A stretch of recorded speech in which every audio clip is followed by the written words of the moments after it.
Hello to my ladies, welcome back to Monster Hunter World Weekend Hunts. I'm the Princess Knight VTuber Ragnar Lavin, and I have with me, as always... Big Malone, let's do this. So let me just fix my captions up real quick, because they are not how they should be. Since I have a new layout, which I'm hoping is okay. It's just...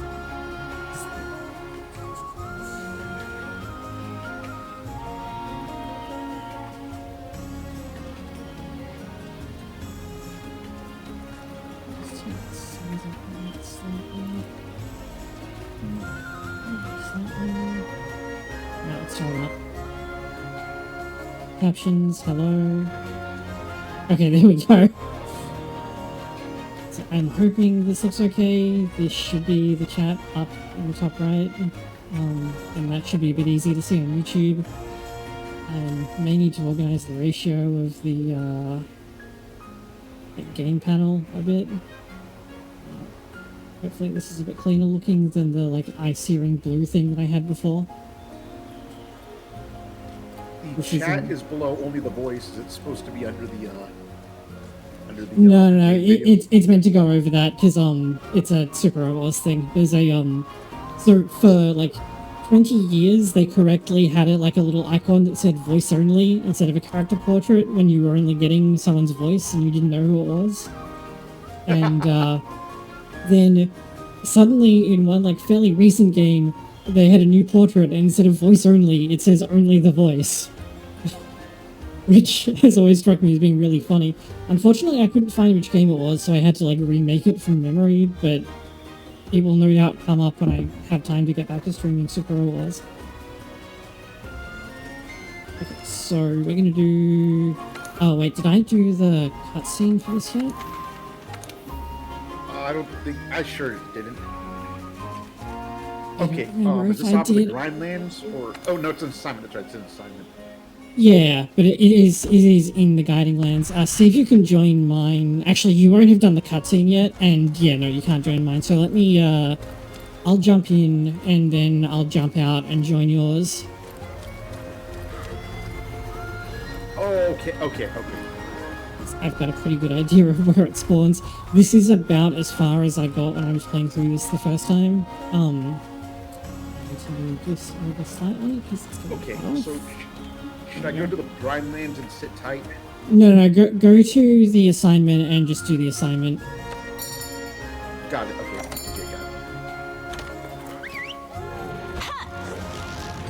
Oh wait, it says you cannot do this quest because you haven't progressed enough through the story. Okay.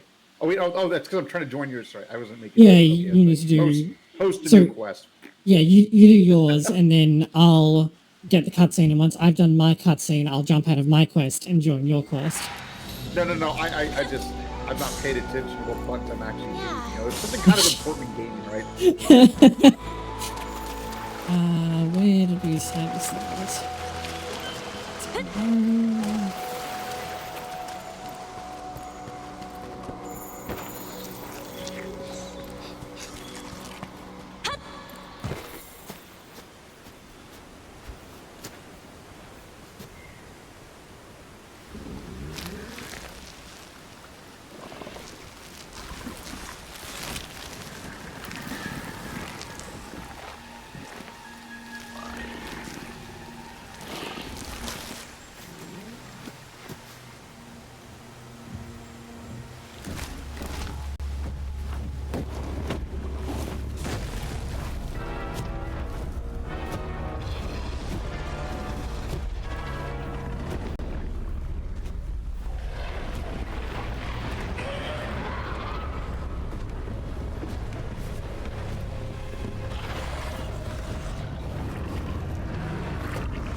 You go more up or down to find this thing? Never mind. It's in. I I went should up have. first.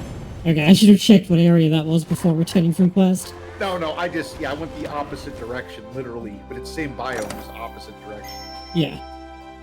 Okay, I'm stuck in AAA gaming mode, so sit tight. This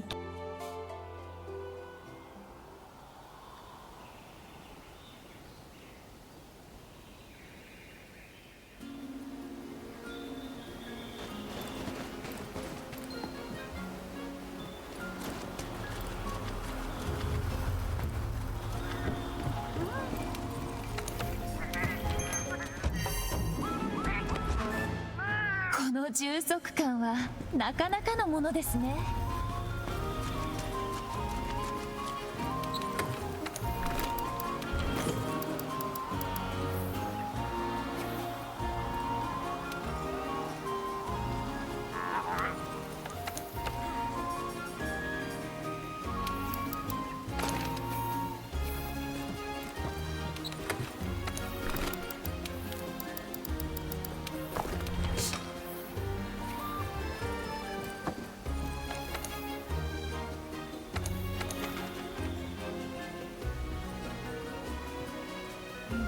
Fortunately, this one doesn't have too long a cutscene. No, I just didn't find it in a reasonable time. It's purely a skill issue.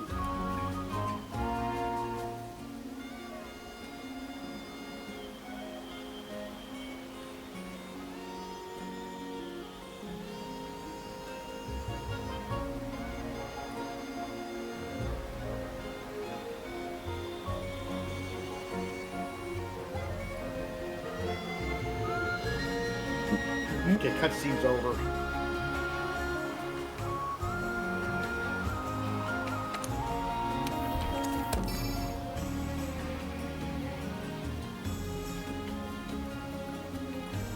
So in theory, this thing does resist ice, but the amount of raw damage that the Frostfang barrier earth weapons will do means that it doesn't really matter that we're not in the bonus. Oh, friendly monster, how's it going?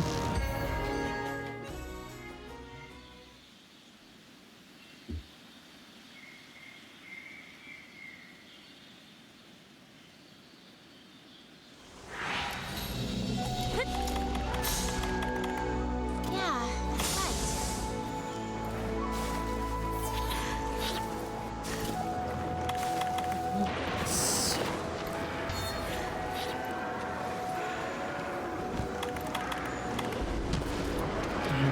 An anti-one, that's alright.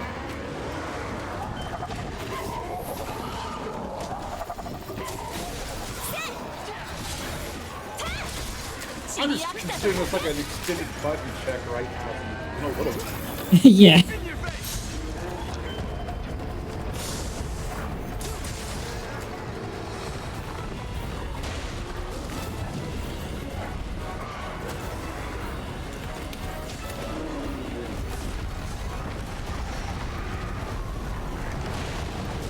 Olay, Bambaro.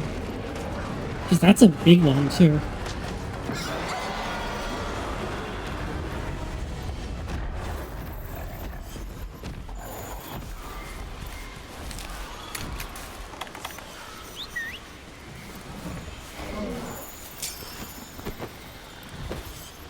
Okay, so yeah, we gotta get Guan Yu over here. Oh, and then they decided to reconvene. How? Gotta love it. Yeah, because they I'll have next the one, same Guan. retreat pattern.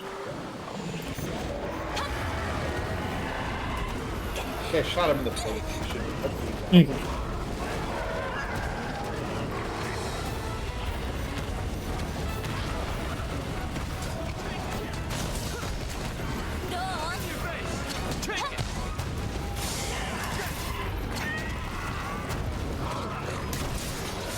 Sounds familiar.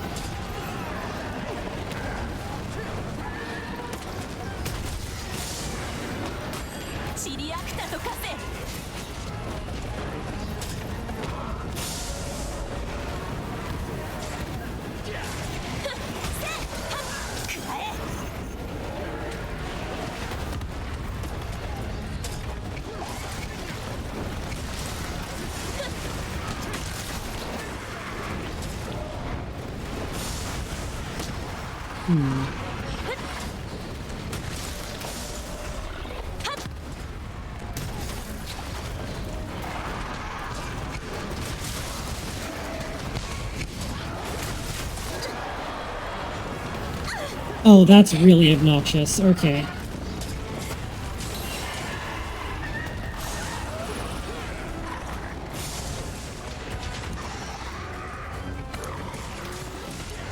Focusing on the tail. Yeah.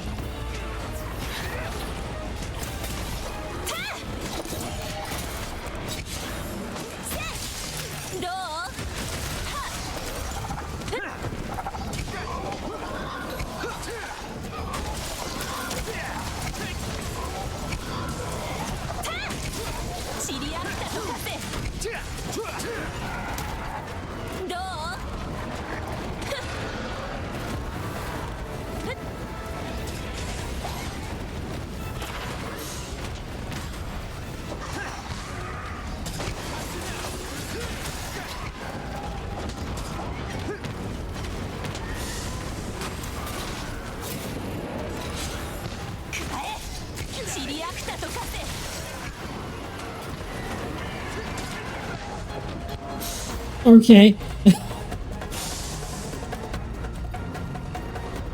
it just leave because it wanted to? Yeah, I'm sharpening my weapon. Yeah, kind of. Okay.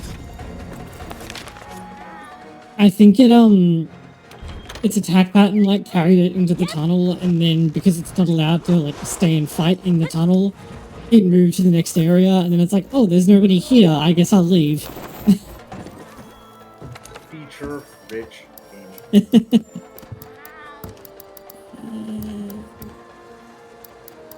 I can't wait to see what new and exciting problems we run into in the sequel.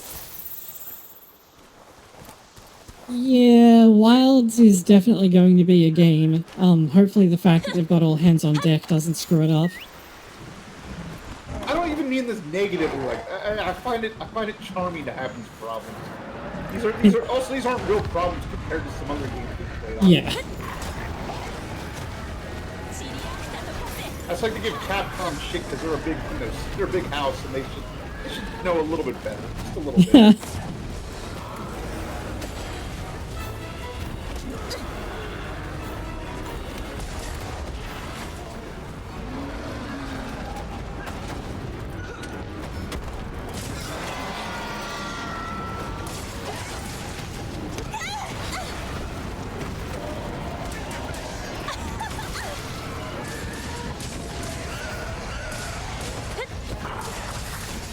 Oh, cool. Can poison you. Okay.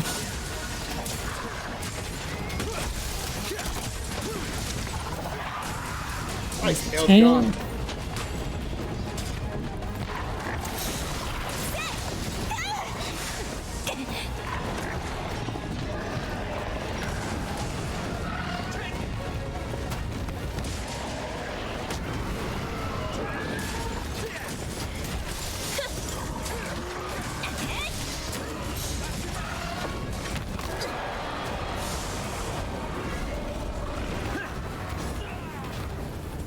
That's really rude. At least it didn't, like, fireball from the air this time, which it did before at the coral section. I'm also glad, like, not every monster has to be, like, some raging spirit bomb spamming monkey or something. Yeah. This is kind of just a variant of, it's kind of a jobber enemy that comes a little bit later. Doesn't require any specific resist, or you have to think too hard against this guy. There. He doesn't, like, have a tell where he just goes up in the flames and one shot if you're not paying attention or you're mad bad. Not yet, he doesn't anyway. Fight is still young. Okay. You're right, I didn't hit his enrage mode yet. Where he probably just makes you chase him across the map like Rathalos, with no map to chase him across.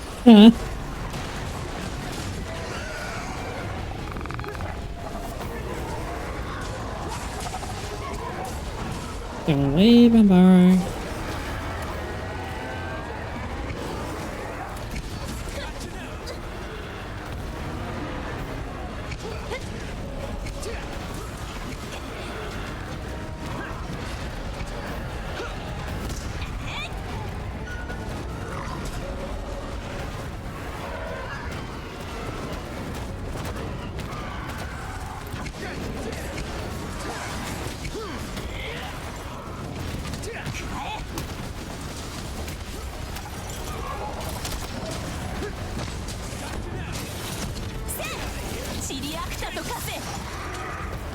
Oh.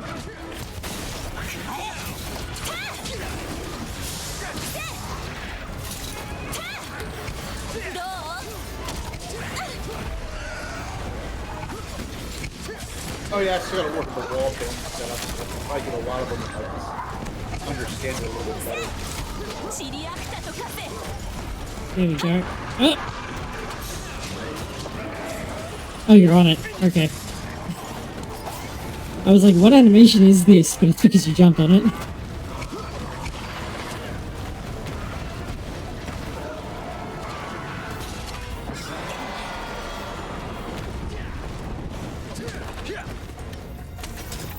And this thing looks really... This thing's animation set looks really familiar. Hello, Ludwig.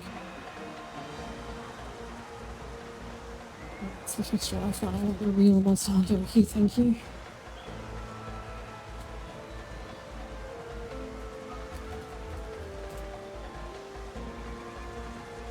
Yeah, don't lay on the microphone cable, buddy.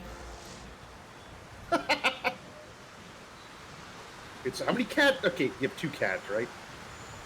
Yeah.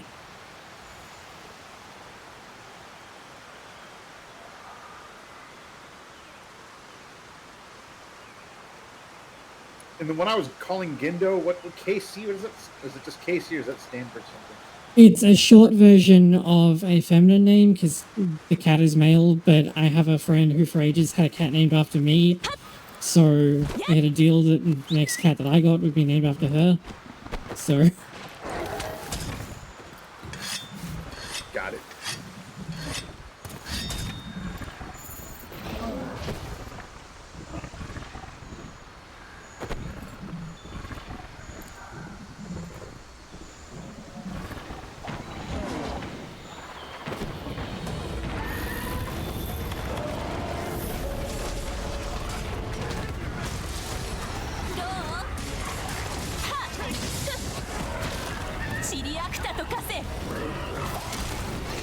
That thing that it does where it like jumps up and hits with its tail and then like half somersaults backward, that looks really familiar and I can't figure out what monster it's from and it's really bugging me.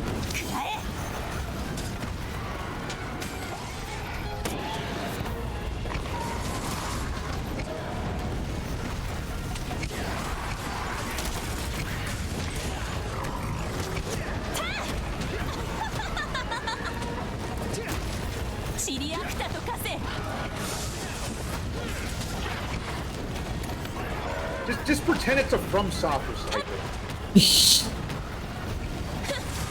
Or even better, NetherRealm Studios. They love reusing animations and then it's like, you know, just turn off your brain. It's like, oh yeah, I've seen this on like 5 characters already. Okay, to be fair, I feel like that's kind of more of a thing in like a fighting game where people are using like, you know, actual fighting styles and so on. Like, there's only so many ways you can throw a sweep kick, you know? Oh, what I'm more making fun of is there's some, like, okay, example, let's say there's a move that's more of a signature move for Sub-Zero, right? You know, like, he's, like, grabbing you with his hand a certain way to ice you, then you see, like, Shazam do it.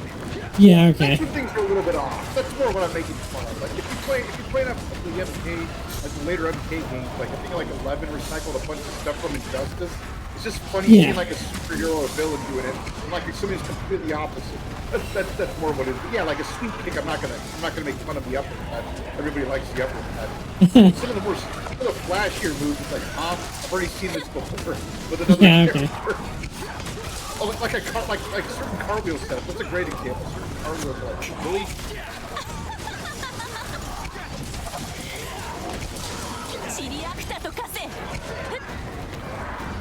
Hey, Lauren. Good morning, my boy.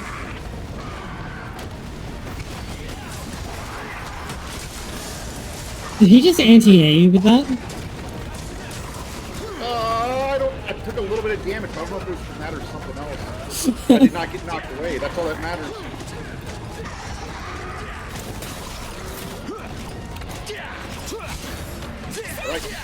Alright, Hit him in the wrong spot.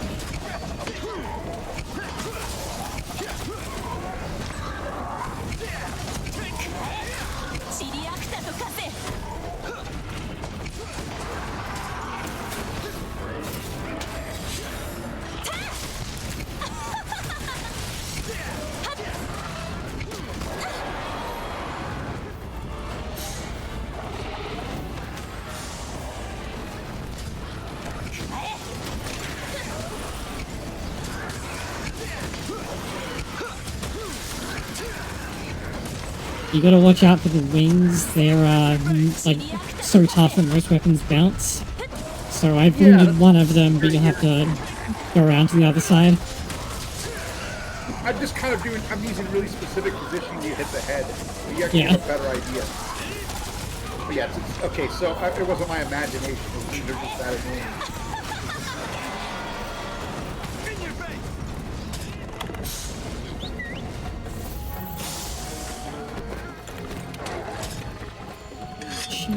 Let's see, so this thing... When did this debut? Freedom Unite, okay. Wait, why is he like all the way... Why is he just suddenly back? Oh, because this is where they nest. Oh, okay, okay, we're already at the rescue place.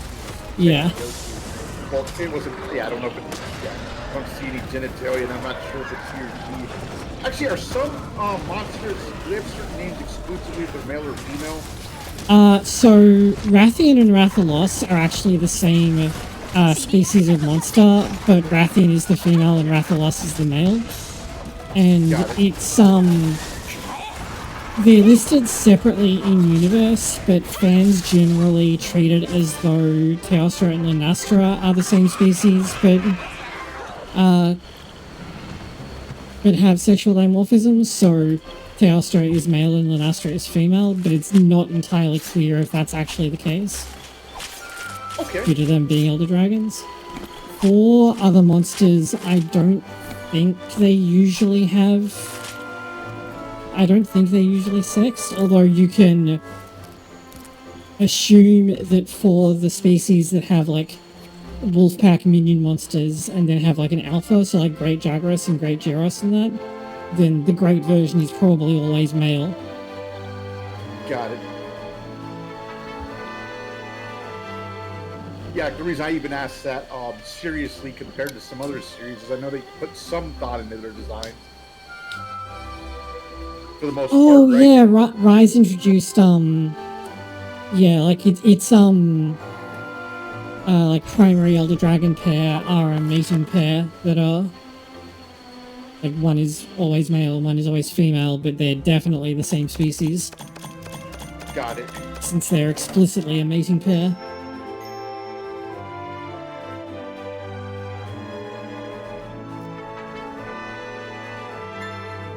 I remember when I thought Pokemon X and Y was a joke.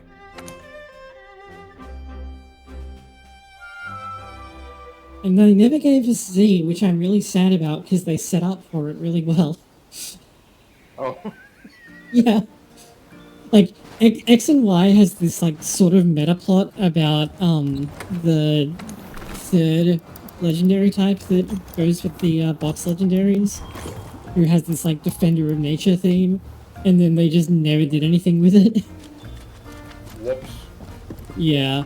It, like, all of the, 3DS games running through to Sun and Moon have, like, this ongoing meta plot that sort of culminates with the Ultra Beasts, but it doesn't do a very good job of it.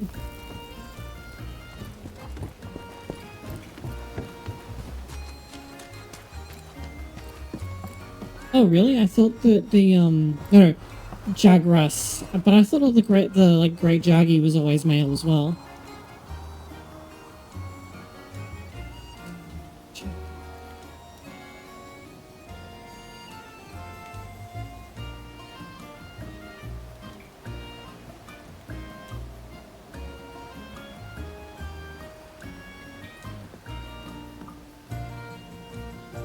Yeah, okay, no, I wasn't... Yeah, I don't know about the smaller ones for most of them, but I was saying, like, the big ones that are usually hunt targets are definitely male, since they're, like, alpha wolves for, a better example would be the, like, king lion in a pride.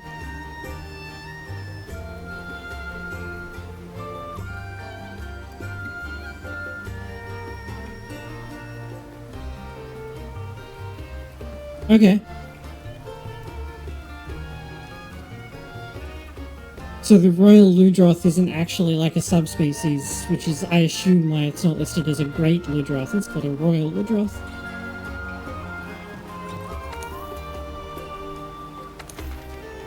Yeah, that's assignments. So let me host a guiding lands and we'll see what we have.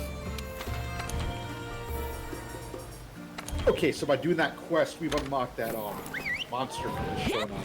Yeah, Correct? and now that it's done, if we get like more levels, then I think it will add in more stuff over time. Okay, so this is how they kind of introduce a few extra monsters that weren't in the main game. Yeah, this stuff is part of like title updates. Got it, got it, got it.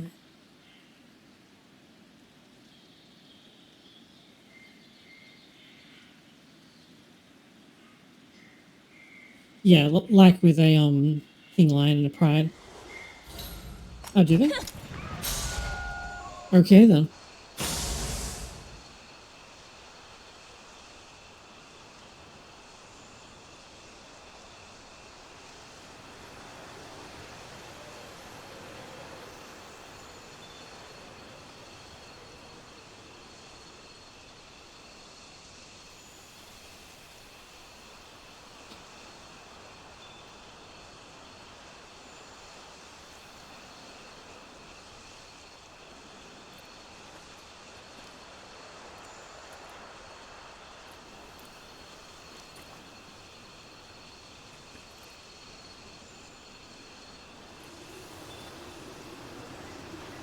Write them in. Let's see what we get. Oh, okay. I don't have any quests for certain monsters just yet. Okay, I have Fanged Wyvern and Bird Wyvern, but let's try luring out a Fanged Wyvern. Actually, we don't need to lure one out because they're two of the three monsters that are currently up are Fanged Wyverns. So do you want to hunt Great Gyros or do you want to hunt Viber Tobikadachi? I really don't care. I'll hunt anything. Since this is grind land, it doesn't really matter what order we go in. Okay, No matter well, if I die. so where is this one? Set. Okay, let's do Viper since it's in the Coral Highlands area and I want to get that leveled up. Sure. Oh, let me get my let me restock my item box real fast. Remember, it can do poison damage. Oh yeah, I always carry antidotes just in case, and herbal medicines, and then honeys to make extras of everything if I need it. But just a big scrub who doesn't plan out his hunts very well. I just do a generalist setup and call it a day. You know, I always have a hot and a cold drink just in case. You're like, yo, partner, you screwed up. Oh, you didn't. Well, we didn't get you this time, but we'll get you next time, partner. I'll get you style gadget next time. Yes, exactly.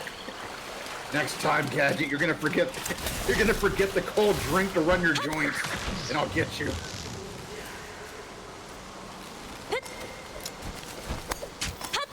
Actually wild that Claw was voiced by Frank Welker, since like I mostly associate him with the like really screechy voice that he used for Megatron.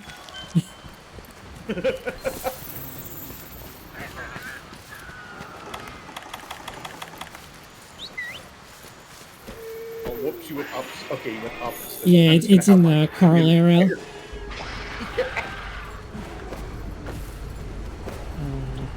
Let's just hope this rider can figure this out.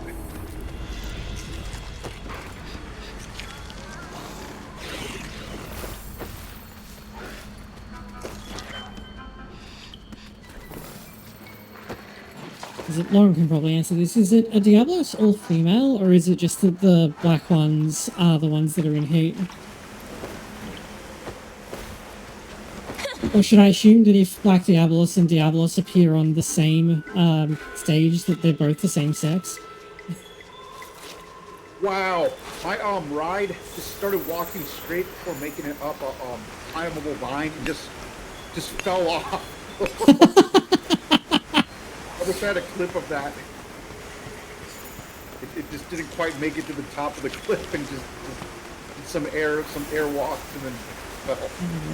It's wandered up into the cold area, so I'm running around looking for a hot drink or something, but there are apparently not any hot peppers here.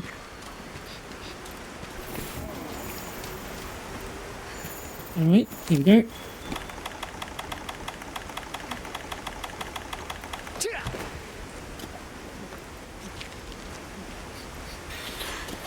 popping a hot drink. Well, since Diablos and Black Diablos will always fight if they're on the same map, wouldn't it make more sense for them to be like the same sex and therefore not a mating pair?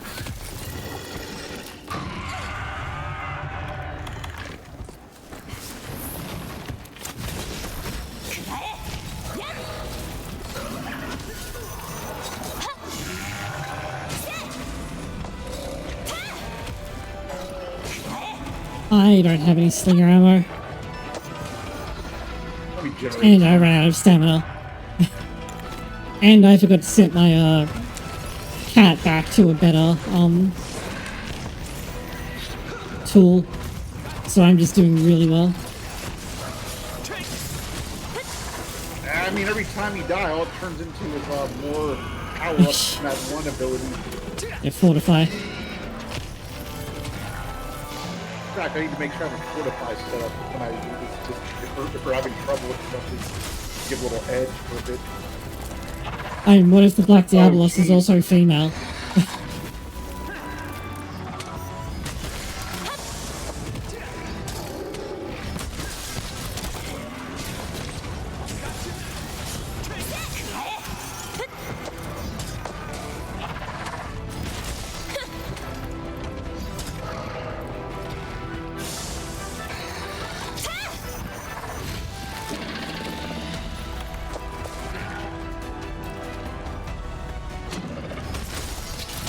I mean, male mammals can go into heat as well.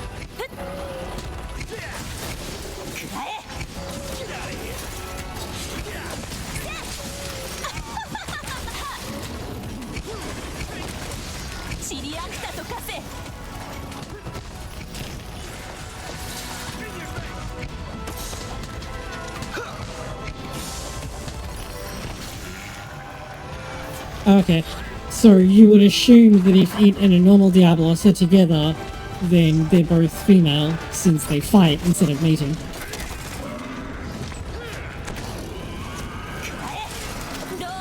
forgot, can you even take the tail off of this? You can break it, but I don't think you can cut it. Okay.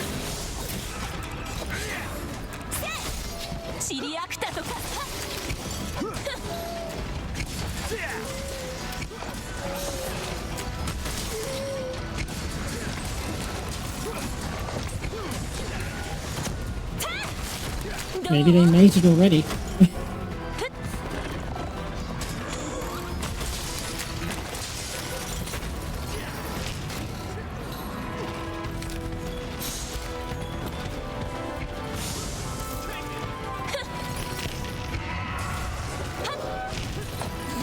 Okay, he just like hovered in the air for a minute there. Showing off his elite ragdoll T-pose skills.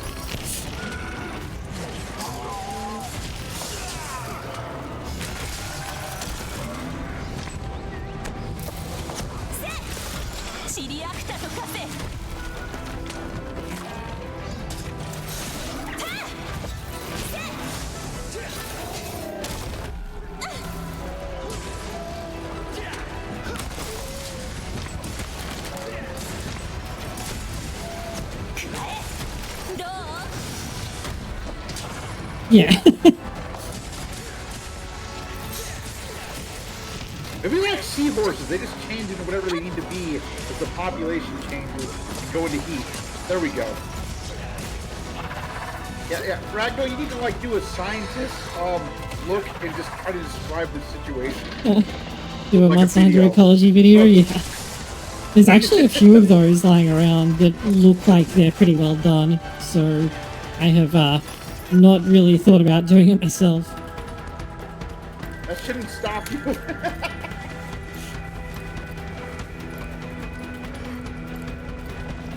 Oh, it was chasing me, okay. Had a Heffalumps moment there.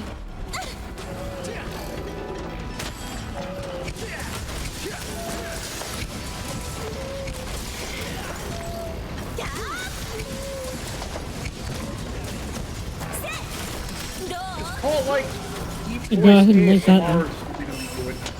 Like that card game thing. There you go. You're the deep voice ASMR Monster Hunter World ecology theorist, scientist girl.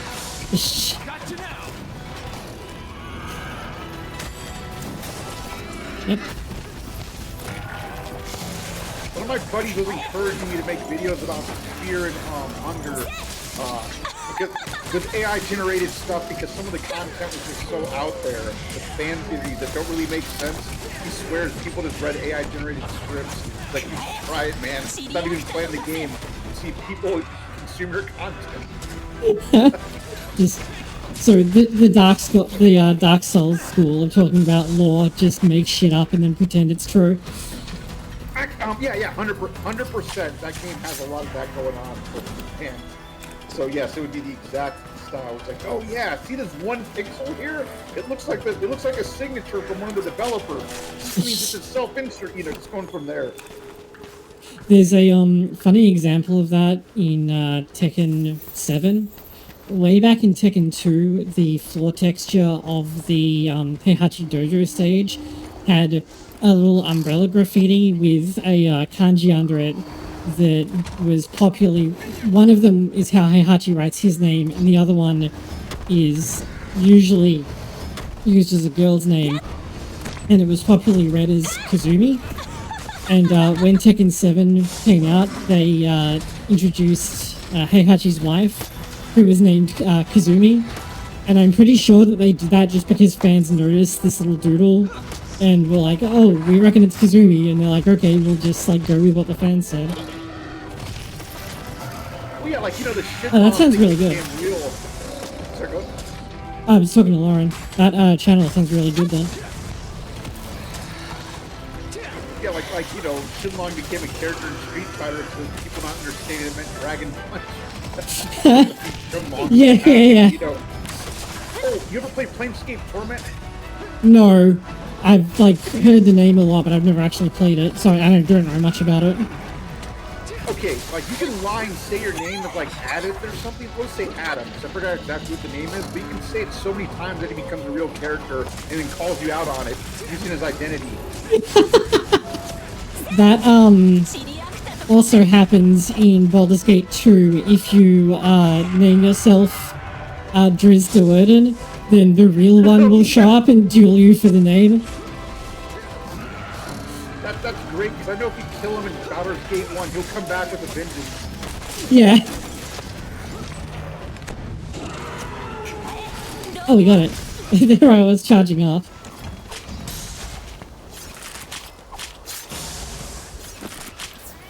Then, I remember hearing in, Undertale, if you have a specific... I think it's Fisk. Yeah, if you say Fisk, let's just say, you're naming yourself after the Kingpin, or maybe your name has Fisk involved. You get the hard mode of the game. Not quite. There's a, the game does play with you a bit, but I think it does let you put in Frisk. Let me check. There's no wiki article on this.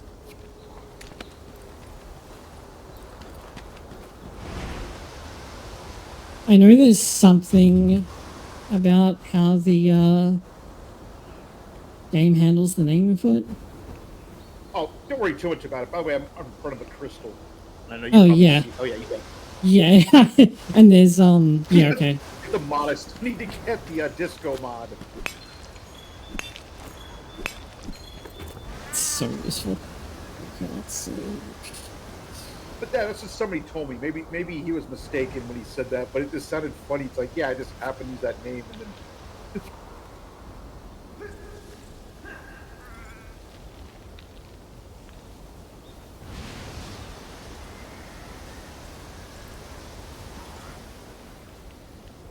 Oh, and another crystal where I'm standing.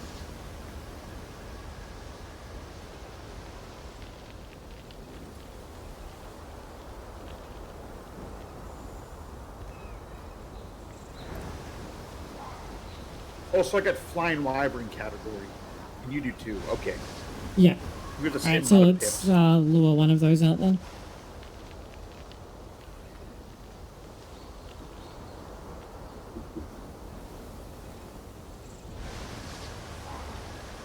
Alright, so the game doesn't let you put in a blank name or use Alphys, Ascor, Azrael, Flowey, Sans, Toriel, or Undine. It allows Frisk, Murder, Mercy, Aaron, Alfie, Caddy, Braddy, B-Pants, Chara, Gerson, Jerry, Meta, Met, NTT, Napster, Boogie, Paperu, Sheeran, Timmy, and Washer. But Wait, did you say Timmy's on the list? Timmy, as in that's the stupid little dog things. Yeah, but this, yeah, Timmy.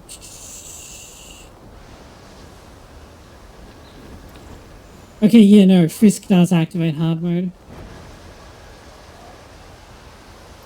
Oh, okay. If you use Drac, Gigi, or Gugu, then which are handles that are related to Gigi, DG, who helped work on Undertale, then the steak in the shape of Mettaton's face shows up as steak instead of face steak, in reference to the Hi, I'm Daisy Persona 4 comic.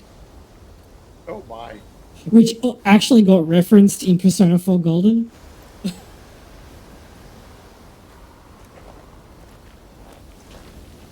Okay, wait. Oh, I see. There's a crystal there, and there is a bone pile up here as well. Oh, and my stamina is fucked, because I was reading that instead of doing things. Yeah, partner, you didn't drink the hot drink again. It's alright, because I think we should have enough to, be able to eat. Yeah, there's a crystal and a bone pile over here.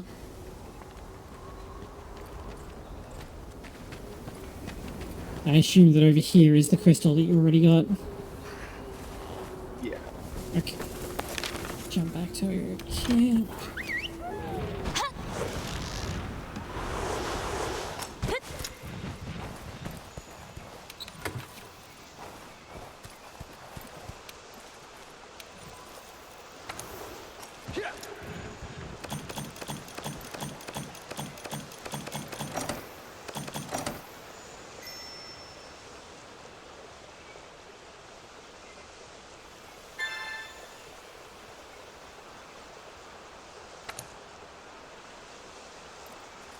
I love somebody's random combination. Mushroom Mancer and Critical Eye. Yeah. Just what I always wanted, man. Flying Wyvern. Oh. Alright, is Pancrathian listed like called a flying wyvern? Or is it a bird wyvern? No, it is in fact a flying wyvern. Okay, that's what we're hunting there.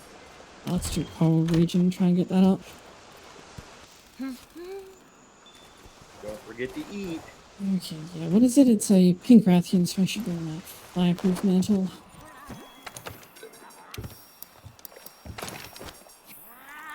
Let's see, we have flash pods, do that.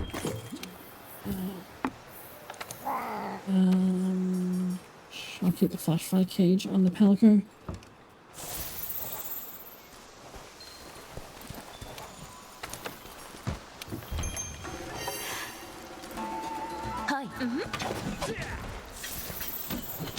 Well, getting Riser and Defender isn't a bad combination.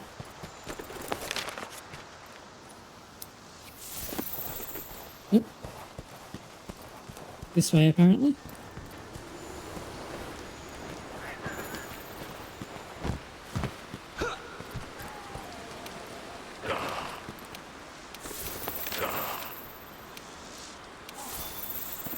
And don't forget to talk to these guys when you see them out and about, because they give you really good stuff. Oh, I didn't know that. Okay. Wait, so... Oh. Oops. Yeah, the Oh, okay. Mask guys. yeah, okay. they appear randomly in every zone, and if you talk to them, they'll give you some information, but they'll also usually give you a pretty significant item. Like, I got a Sublime First Wyverian print, which are extremely valuable. But you can also... Well, I got 8 new potions which I maxed out on. Now you win some and lose some. Yeah, like, getting ancient potions is never going to be a bad thing. So where is my... Like, Scoutfly's taking me. Okay, here we go. They're freaking out on me too. It's kind of funny. Yeah, the game isn't always sure with the guiding lands about like the best way to get around them. I think because of the less static, I guess, nature of the area. So the scout flies often have a bit of a hard time. Yeah, that would actually make a lot of sense. And then talked about some of the interactions that monsters have that they shouldn't because they're in areas that they were never intended to be in. Yeah.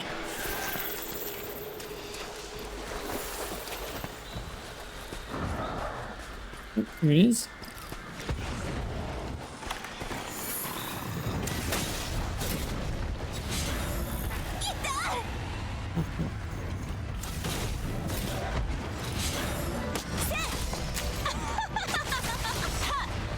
Is the tail wounded?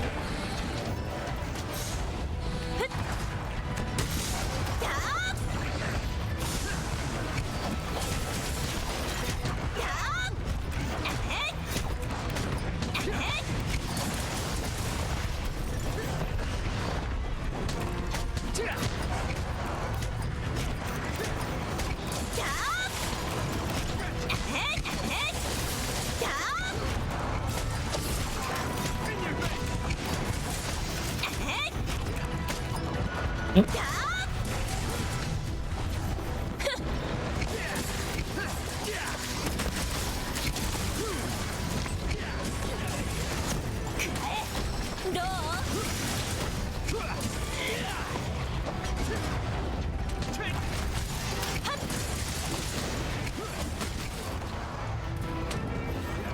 Oh, oh, oh, oh, oh.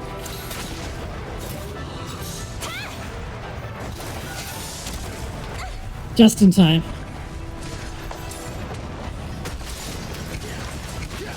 Rampage.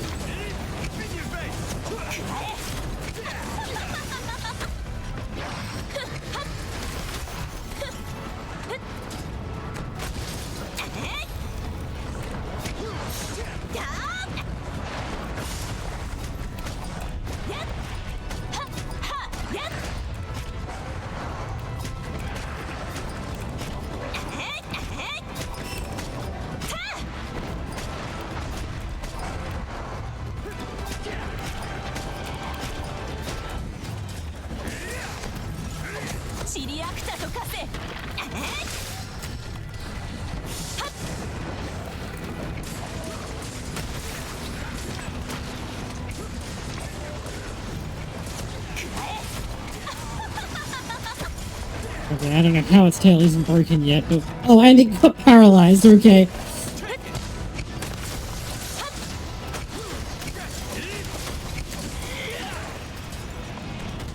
Yeah, absolutely destroyed.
Uh-oh. Oh good, it's leaving. I got stunned right then. Then it's kind of said, ah, screw it, I'm not going to finish my meal. Don't forget the tail. Oh, yeah.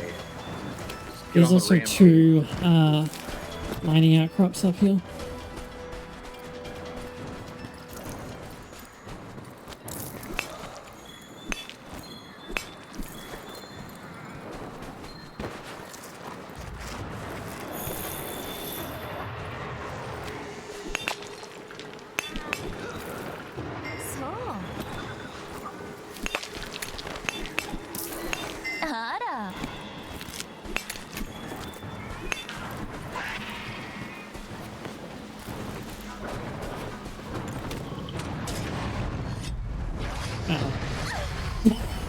I was hoping he'd miss because I'd broken the tail, but ow.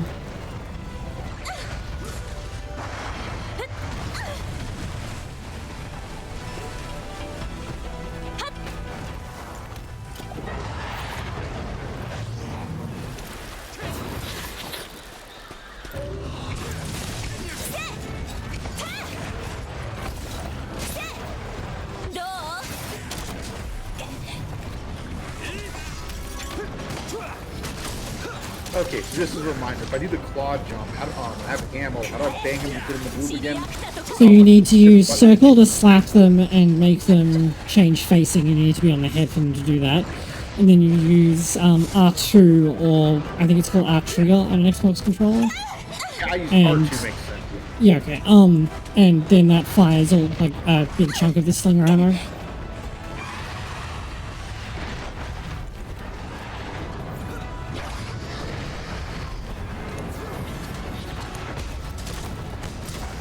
Okay. But you won't be able to turn them or make them like get flinch-shotted if they're enraged. Yeah, I'm just making sure my buttons are right. I didn't change anything like that. Okay, hold on. So, get on their head and then, wait, can you turn them with a different move? I forgot. Or do Yeah, you turn them using the circle button, okay, which is the like claw slap. Oh, yeah, when you're tenderizing, that's right. You tenderize. Okay. Yeah, that does also do like a small amount of like tenderizing damage. So if you like are using a light weapon and you don't or you can't get a flinch shot and you're on their head, you can tenderize it by like jumping onto them, slapping them 3 times, and then doing your weapon attack with triangle. Yeah, that's right. Thank you for the reminder. I got in the habit of doing it at one point to make sure that all this gets the wound going. Oh wait, it fell.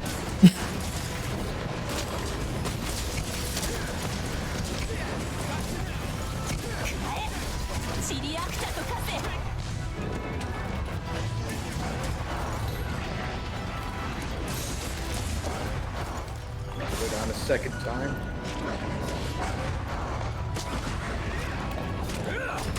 As NetDef once said, it should always be my turn. That's kind of in the story of this hunt. It basically hasn't been allowed to do anything.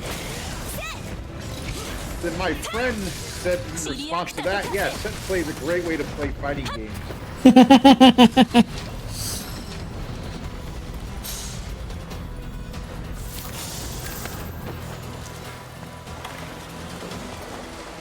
Okay, there's some scales I didn't get a chance to grab yet.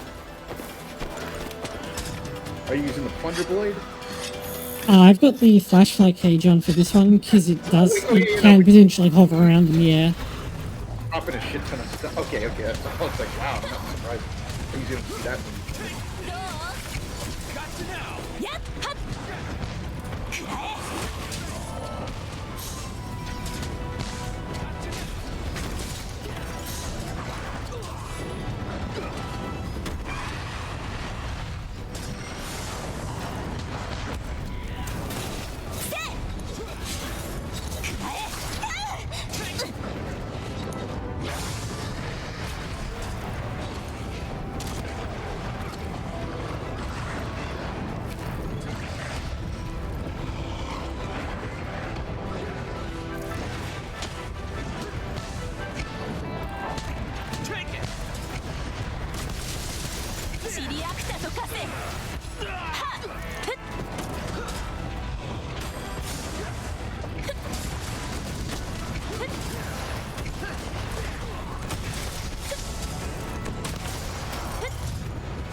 And there's a crystal rat behind him.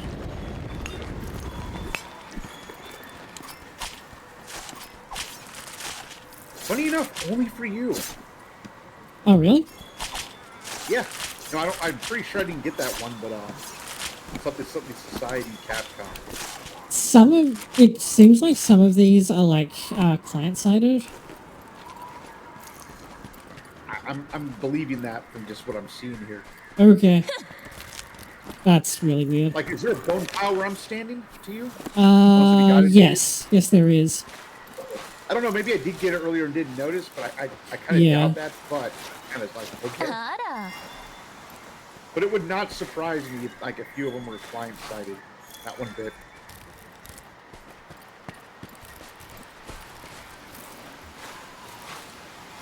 All right, now, okay, yeah, we're both on the same track for Flying Wyvern, one pip away. Yep. And I also have Fanged Wyvern. What else have you got? Nothing yet, obviously. Okay.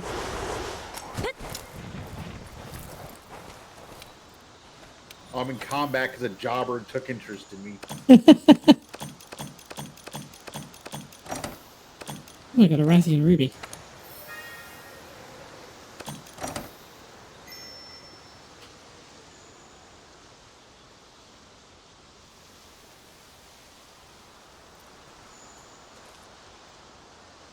In a parallel world, Rathian Ruby and Rathian Azir are like top-selling Game Boy games that start a Monster Hunter franchise while capturing them.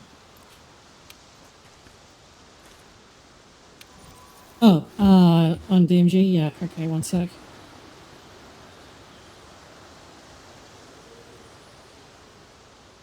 Hosting servers with really cool stuff. Yep. Hosting servers with a, like, from the ground up remake of Yu-Gi-Oh, basically. Oh, okay, okay. Oh, is that where you're making some custom cards for? Yeah, mostly Midori has been making them because she has a lot more free time than me and likes doing it a lot more than I do. That's fair.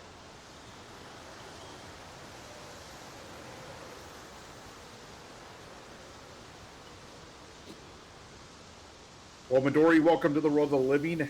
Now that you've managed to get out of bed. Oh, wait, hold on, I need to update this real quick. I forgot that they released a hotfix earlier today. I mean, if you need some time, Mars Matrix only takes 20 minutes to 1 CC. No, I shouldn't need that much time, fortunately. I know. Downloading half a gig isn't as much of a problem as it used to be.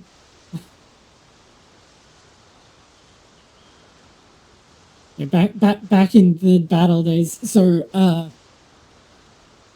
I have physically a double header album with, you know how you used to get you get like 2 albums from one band or one artist, and they'd be in a thick pack with the song booklet would have like a lot more stuff in it than usual.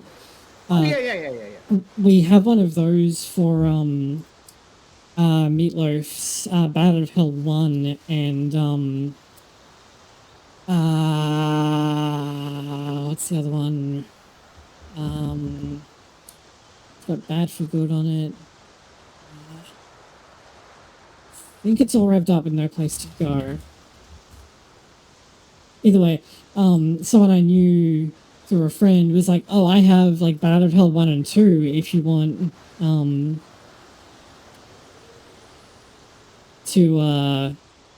if you want that." And I'm like, "Yes, please." And so, here's this like 30 megabyte zip file that has, these 2 albums in like bad MP3 format in them. And it takes like 4 hours for it to transfer over MSN Messenger. Yeah, I do not miss 56K in those older times. Like, hey, that was broadband. Yes, that was broadband. That was 1 megabit per second broadband. Thank you. I was on DSL. Things I was on DSL for a long time too, and people called it a certain name. I don't think I was center stream. But, It just starts with the D and then involves lips. Regardless, no DSL was really bad. I mean, it was better Yeah. than 50. Don't get me wrong, but it was still rough.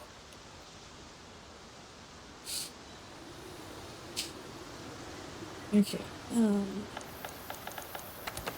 So it's Fanged Wyvern and I've got Flying Wyvern. Let's see. Options. Wait, what kind of Wyvern is Diablos? A jobber wyvern. Not the Guiding Lands version. It's a Flying Wyvern, apparently. Okay. Cool. Okay, I'll knock out both of our bonuses. Yeah. Well, we can do Diablos, we can do Nagakuga, we can do Zinogre. Again, I'm not too picky. Just pick something. I just want to just press buttons. Oh, you killed something, so I have to turn in investigation results again. Even though I got literally nothing for jobbers. It might be some jobbers. There's a pack of jobbers I had to beat at one point in the Arctic place. Okay, I've got 2 of Nagakuga and Zinogre, and I wouldn't mind more Zinogre parts, so let's do that. And we'll pull them out in, let's do the Coral region and level that up some more. Alright, server's up, I just need to jump in quickly and do some stuff. Tell you what, I heat up a snack in the meantime. Be right back.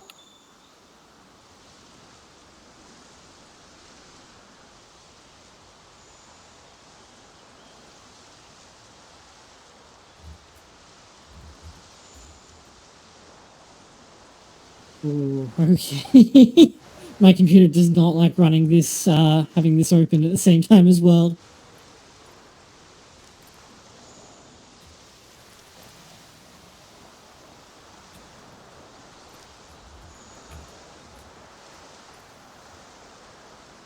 Okay, there we go, and your item is spawned for you, so you just need to,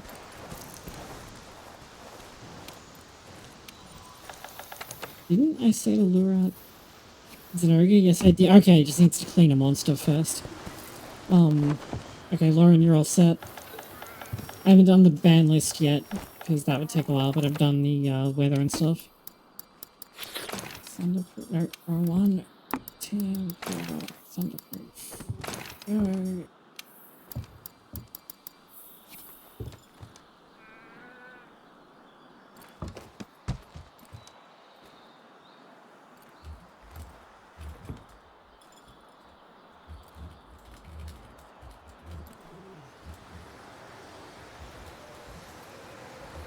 Oh.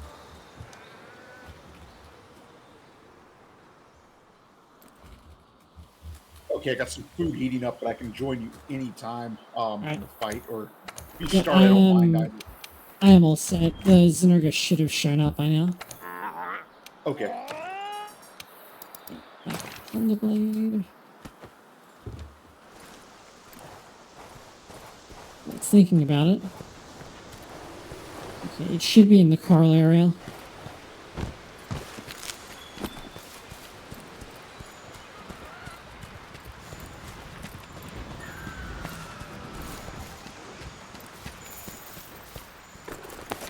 Which is, I always get lost looking for it.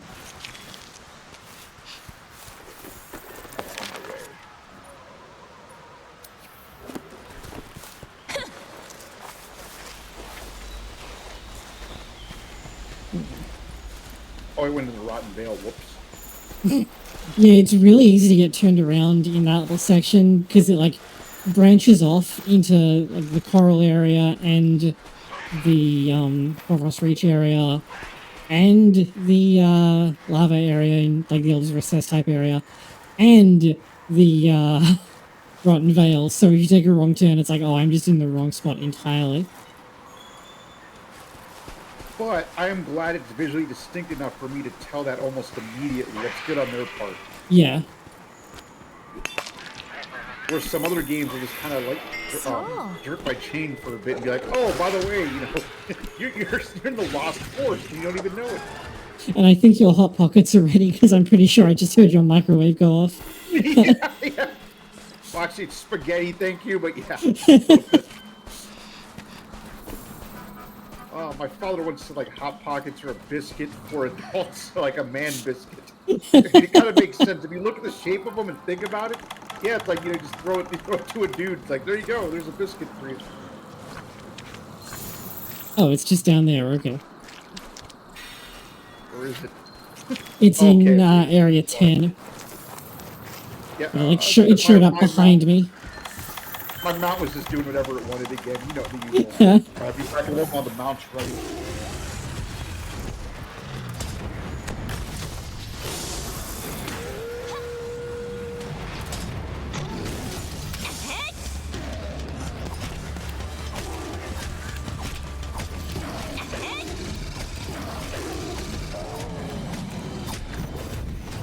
Right, yeah, there we go.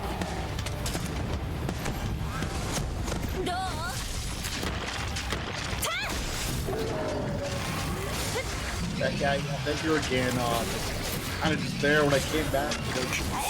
Like spooking my tail rider, slowing everything down, killing the pace of the game.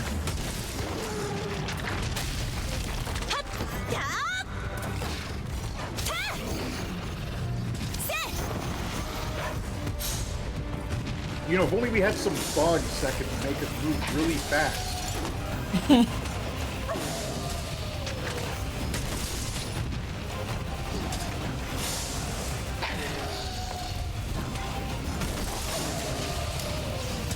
After a bit in Rise, I like really stopped using the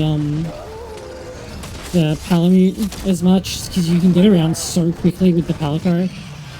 With the wire bugs, that the Palamute is almost surplus to requirements.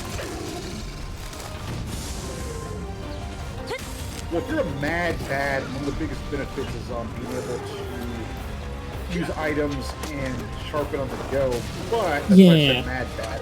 If you know your timing's a bit better, it's not even as big of a deal in my opinion. But I'm not quite at that level.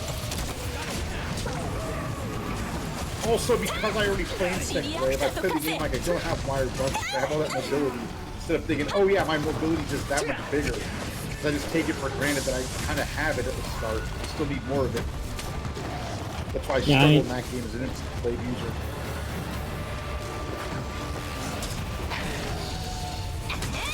But it has that vortex style that's really cool. You get a bunch of people do the vortex, all their power can accumulate together, and you can just instantly kill things. Yeah. Friends pointed out Surging Strike's Greatsword to me, which is like, what is Greatsword but fast? And I'm needing to like get in some time and try that out.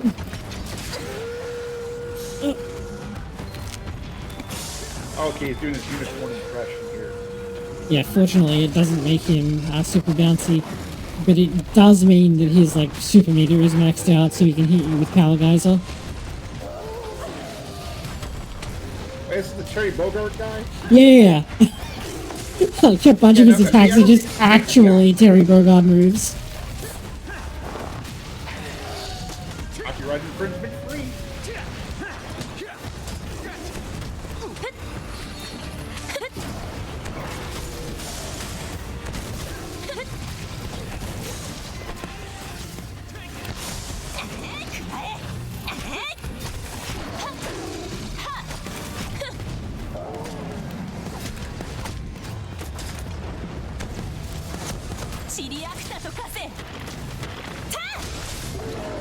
Okay, fortunately I didn't get clipped through the wall there like I thought I was going to.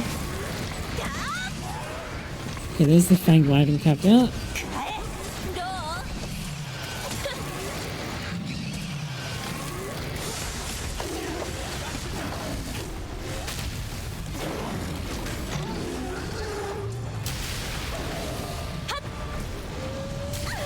Oh.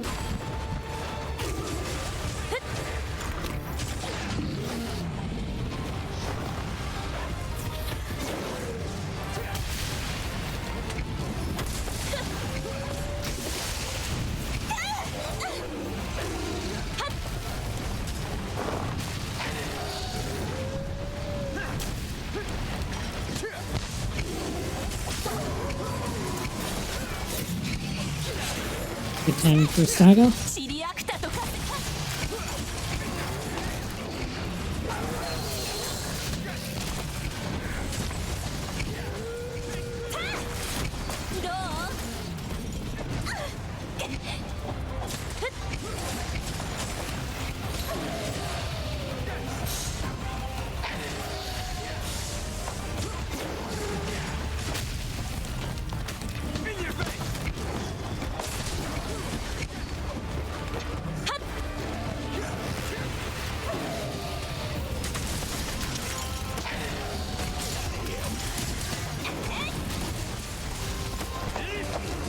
Very nice. Try and focus on the head until we got both horns broken. Oh, okay, going back to the head. Okay, I was gonna do the tail of it. Yeah, breaking the horns really hurts his ability to like do his charged up attacks and stuff, so you can break them first, then you're in a good spot. God, so Jim so much it's always worth it.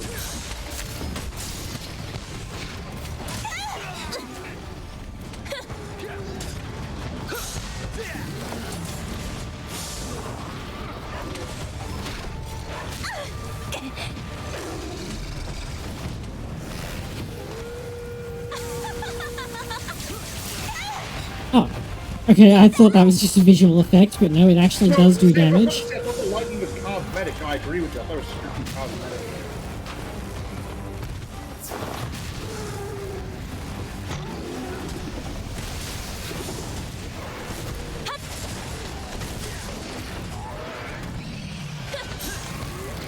Broke something. I think his claw. シリアクタとかせ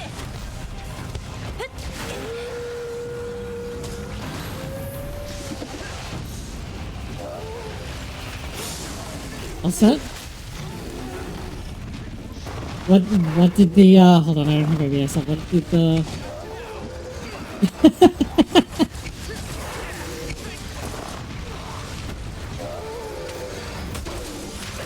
I heard paw. I didn't hear pour.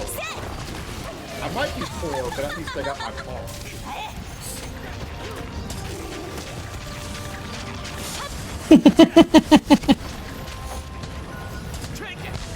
Yeah, he made a really bad contract deal. That's why he's in this game. Gotta pay some bills. Yeah, do people even buy King of Fighters games anymore? I mean, they keep making them, so obviously they do, but... Well, only in South America, I was gonna say. Oh yeah, it's really big there, isn't it? Yeah, Yeah, because people are like, which character is like Google?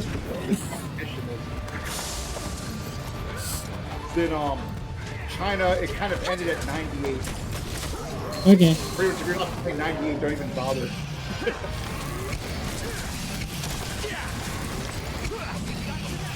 Like, there's arcades that say you can't use Google. There's this meme where it's like, Google's banned at this arcade. You see a picture of him beaten. Like, Yeah. You know, whoever played him just got beat.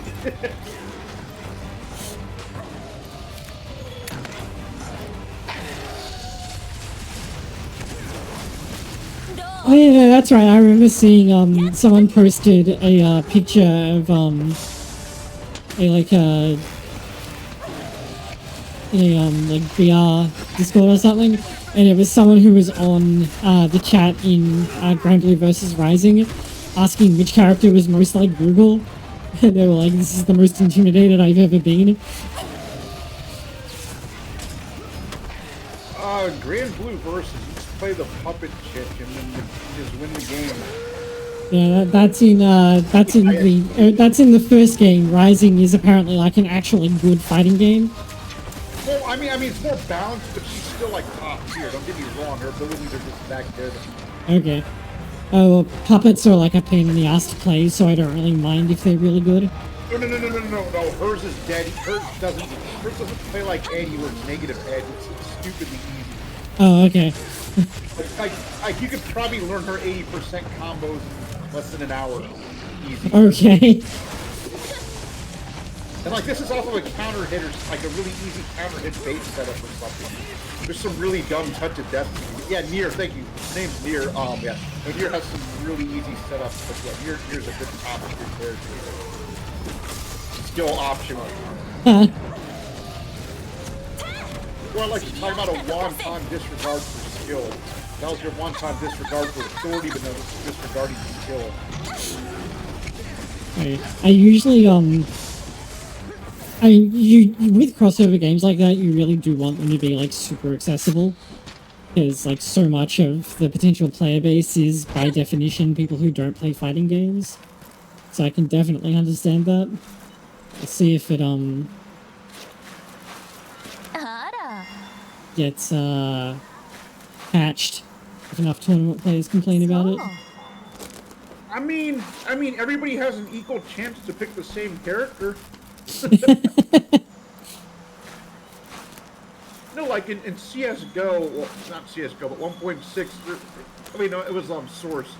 There's like, you know, the auto sniper, the auto nub. Somebody called the equalizer. Good God put in the game to make every man equal.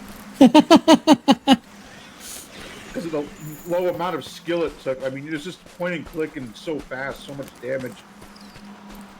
Isn't there a lot of like movement tech in CS:GO though?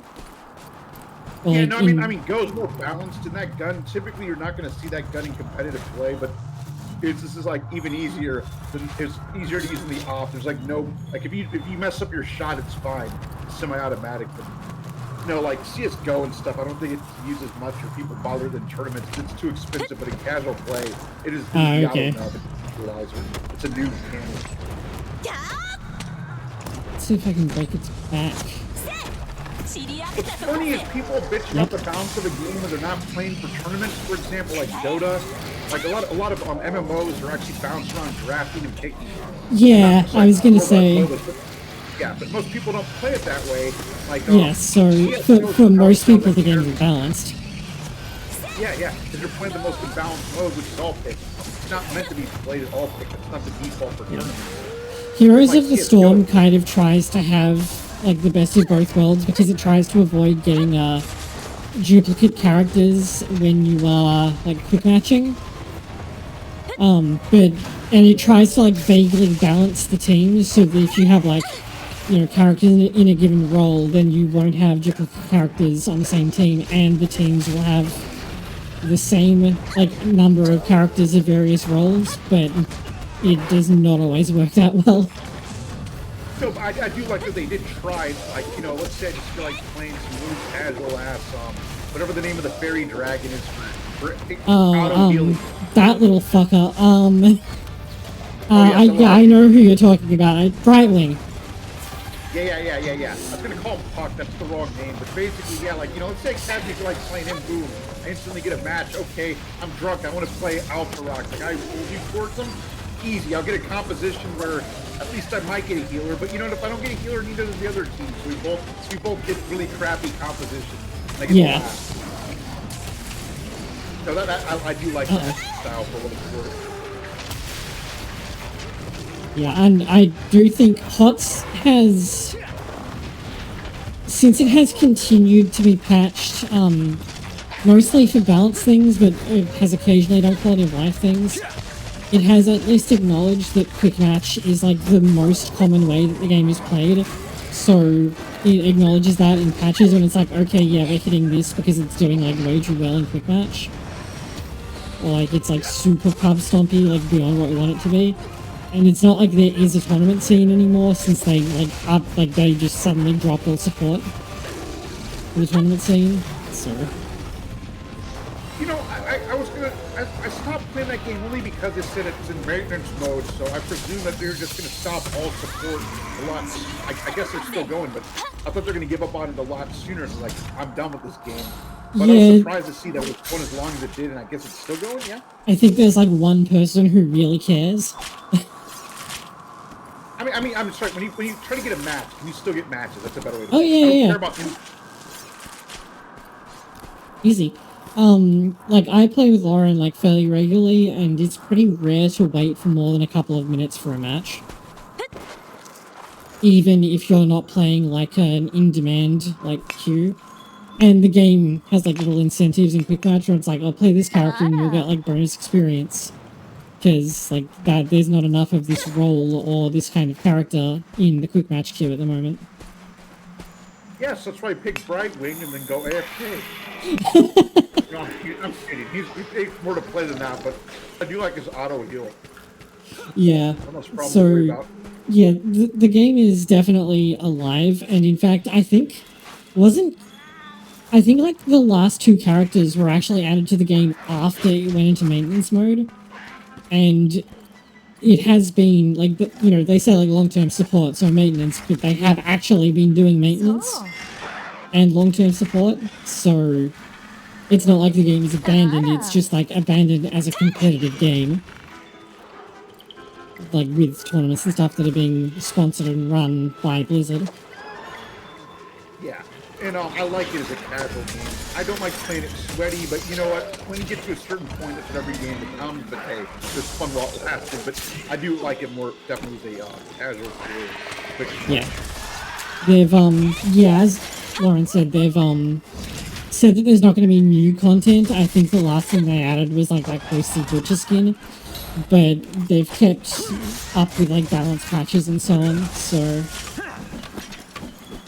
yeah, and again, that I don't mind. I was more afraid of, okay, we're just gonna pull the plug on a server because a game I liked a lot called Heroes of New Earth, it just slowly got more. I mean, it was inevitable it's gonna die, but eventually just got less and less support, as every game does after a certain point, and then they just abandoned it because they weren't making any money off of it. But I thought Blizzard would be like, we're losing too much, we're just out. That never happened. It's really weird too, because like they were all set to do another season of like Heroes of the Dorm, which was their like college professional track, and had like people lined up for it and were like hired basically, and then they just suddenly were like, nope, we're not doing this anymore, with no real explanation to anyone. Like, I don't think we ever got, like, a real, explanation as to what was going on. Yeah, but, I mean, even for corporate, it was, like, really weird. Yeah, at least sometimes they try to do some damage control. But, sometimes silence is the right tactic. I mean, I don't... like Brightwing so much. Sorry. No, go on. Oh, I was gonna joke. Wait, I forgot. Doesn't Brightwing silence have the AoE silence, or is that a different? It has a AoE. I think it's an AoE polymorph, which is like functionally a silence, but worse. Okay. Another character had it. Yeah. No, there's another character. Anyways, yeah, keep going. I was just trying to make a Brightwing joke. Yeah, Blizzard, went to shit like right afterwards. But I think it's weird to me because I think that if they'd just announced like, look, we aren't getting the profit return on this that we expected, so we're putting it into long-term support and not throwing, like, this much money at it anymore.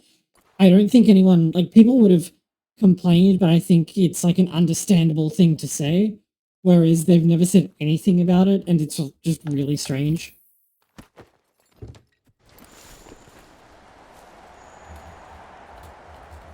But to be fair, it drew less attention to it if you're not, like, really paying attention. Like, yeah, just... If you had a public statement, it's like, oh, I start up the game, and like, yeah, we're having a problem with this. That might draw a bit more attention, whereas I didn't even notice it, really. Yeah, but... Yeah, I don't know, it was just weird. It's a risk-reward thing. It left a lot of people, like, just out of a job as well, which was not great. Because, like, even people who were involved in Heroes of the Dorm, like, weren't given any heads-up notice. They only found out, like, from the official... announcement, which is really shitty. Oh, yeah, that's a dick move right there. Right, but like, traditionally Blizzard has been better about when it's communicating like ends of service and stuff like that, so it's kind of weird that it didn't happen here. Anyway, what analysis tracks do you have? Because I've only got Flying Wyvern at the moment. Flying Wyvern, Flying Bird. I mean, Bird Wyvern. So I actually got your track back. Okay, so have you got what? You've got Flying and Bird, or just Flying? I got Flying Wyvern and Bird Wyvern. Okay, well, let's do... Hold on. I need to check what Shrieking Legiana is. It's still here. Okay, that's a flying wyvern, except I hate shrieking Legiana, so let's do Diablos instead.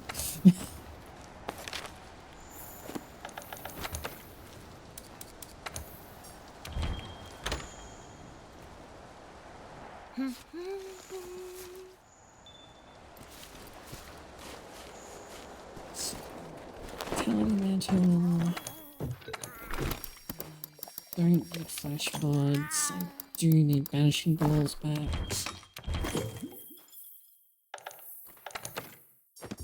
The monster you're luring out has appeared in the field. Yeah, okay. Falco has Thunderblade.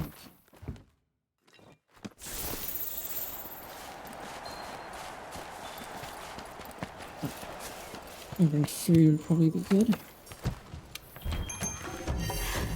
I'll just keep I'll keep the healing power その code so I 充 can 足感は go up in な phase かなかの 4. ものですね。 Not think too hard.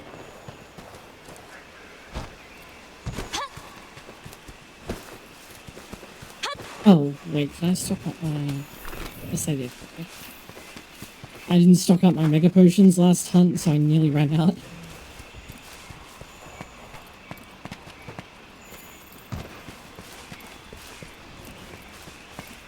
Okay, but yeah, I'll give Heroes... Maybe if I drink tomorrow, I'll give Heroes of the Casual Storm, as I call it, a revisit. Yeah, I mean, it's a fairly good casual game. There's one thing that really bothers me about playing Quick Match, though, which is that, like, people insist that you, like, everyone should get to go at the start and get into, like, a big team fight at the center of the map. And there is absolutely no benefit to doing this. Because the XP that you get from, like, hero kills that early in the game is very little. You'd be much better off, like, pre-laning and doing objectives. Fun fact! Screw objectives! Highest KDR wins the game, bro! As far as I can tell, that's what people are actually thinking. You do see people do that in, like, professional play, but it's for, like, a different reason. It's not, like, specifically to try and, like, just get kills early. So I've mostly just started playing, like, offlaners, so I have a good excuse to not get involved in that. No, Casual Jimmy wants to get into a fight right at the start because he saw in a pro game with no context. Yeah. Okay, here's an example of that problem in Dota. So there's this guy named Alchemist. He gets money really fast and stuff. Some pro player did this trick where actually he has this stun where he basically conjures up this alchemy potion, right? And then he throws it at you. And you time it right. If you time it right, you get more stuns and stuff. However, if you time it wrong, you stun yourself by accident. But it's an AoE around yourself, and you spawn one, I think. So somebody did this trick where he's like, oh, I'm going to dodge it using this ability that's really hard to time, or I turn into illusions. And, like, people are trying to imitate that pro play that gets them to save the game or something. But it's really do it. Yeah, trying to do, like, this basically, like, 3-frame trick. Think about it that way, like a really, like, time-sensitive. Oh, yeah, and lag can come into account, too. But like imagine, like, a 3-frame trick. You're just trying to do that in the heat of a match to be as cool as that pro play every time. Yeah. No, we told people you can fight at level 1, but the design of the game is that you shouldn't fight at level 1 unless you have to. Nah, bitch, I'm playing the 3 Vikings. I fight whenever I want, at any level. I was really amused to see Lost Vikings in the game, because, like, I really liked that game. Like, I had a demo for it and for, the sequel, North by Northwest, and I always really liked the, you know, like, sort of lemmings, except you control all 3 of the lemmings directly kind of style that it had. So I was really surprised to see them show up in HOTS of all things. Yeah, absolutely. You know, a good Murky is one of the most annoying things in the game. Midori is actually, like, quite a good Murky player, so I get to see that quite a bit. Yeah, you know, good Murky is just so frustrating. Like, you know, I'm laughing at Murky at this because, like, oh god, this person actually leveled up Murky from, oh god, this person has a control of Murky, oh god, I can't get rid of this shit, oh god, they get the egg in an actual spot. GG. Yeah. The, one thing that I can't, like, that I keep remembering is, we had, a game where I forget who the opponent was playing, but, like, they put someone on Murky Tax who was, like, the worst possible character for it. And we basically won the game because the character that would have beaten the entire rest of the team was just like trying to like fight Murky and not doing a good job of it. It's like, bro, what are you doing? I'm a specialist. I don't have to help the team. That's funny. Seeing bad specialists, or just sometimes being a bad specialist yourself. It's like, I'm tired of this team. I'm just gonna play Abathor and hide in a corner and just keep pushing this lane. Yeah, it was some kind of tank. I think it was oh, what's that freaking dwarf guy? No, it was Blaze. It was Blaze. It was Blaze. Because you were like, why is Blaze paying Murky tax? Oh, Blaze, the fireback, got it. Yeah, and he has like no killing power. It's like all about like AoE harassment and slow. So I went the wrong way and found some bone piles. Okay. Yeah, I like the probe, but I can't play the probe. Yeah, Prometheus is a lot of fun. I think I took a replay of that game that we had where I basically won an objective by using like afterburners and then running through my heroic that supercharges the pylons. Because they were like, people were trying to kill me and I just kind of ran in a circle using that and managed to get them killed, and that won the objective and swung the game, so that felt really good. But yeah, Prometheus is not an easy character to play. I'm sorry, an easy hero to play. An easy WWE superstar to play. Oh yeah, gotta say the legally distinct term. Yeah. What is it? Elite, they're champions in Dota, yeah, they're heroes. Yeah. And Heroes of the Storm uses heroes as well, but... Yeah. But yeah, you can't call them champions. Yeah. Or like, not characters, they're heroes. It's very important that they get called that. I always, found the wrestling, like the can't call them wrestlers thing, like really funny. Oh, Vince McMahon insisted all that stuff. They're not, like, you know, superstar. Like, did you ever see the document on the language you're supposed to use according to Vince McMahon? I did not, but I imagine that would have, like, for all of the times that he can be fucking stupid, Vince McMahon really did make the WWE into the, like, multi-billion-dollar franchise that it is. So I'm sure that, like, in his mind there was a good reason for it. I'll give him credit where credit. I mean, the fact that he lasted this long, of course you're going to see blunders. The reason you didn't see as many blunders from some other places is they died before he, where he succeeded. Yeah. You're going to get the gobbledygooker every now and then. You know, if he lasts long enough, you're gonna make dumb decisions like that. You've seen it happen in so many franchises we enjoy. Yeah, but also, like, given when it also, my understanding of why they went that route is that they were kind of like, because post 2000s where you had like the WCW stuff and a lot of like gritty, like anti-hero type stories, like really like 90s comic book anti-hero stuff, and you know, the venue was always like dimly lit and everyone was wearing black and, you know, doing like dumb shit. And then they kind of like reoriented to try and become more like family-friendly entertainment. And I think that the superstar branding was like part of that, to try and like move away from like wrestler as like that dirty word they've been using previously. But I don't think it's something that would have been done arbitrarily. I'm sure they did like a lot of market research and thinking and so on before they committed to that. Does that offer you an alternative explanation that actually might have some legitimacy? Vince McMahon is a fucking lunatic? No. Actually, very smart. So, Go on. Sports in the United States is taxed and regulated differently. By distancing himself from a sport by saying it's not a competition, it's sports entertainment. Oh. It was treated differently in a lot of different situations. So, Okay, by doing yeah. it this way, he put himself in a stronger position to justify that it's not an actual competition anymore. It is strictly entertainment.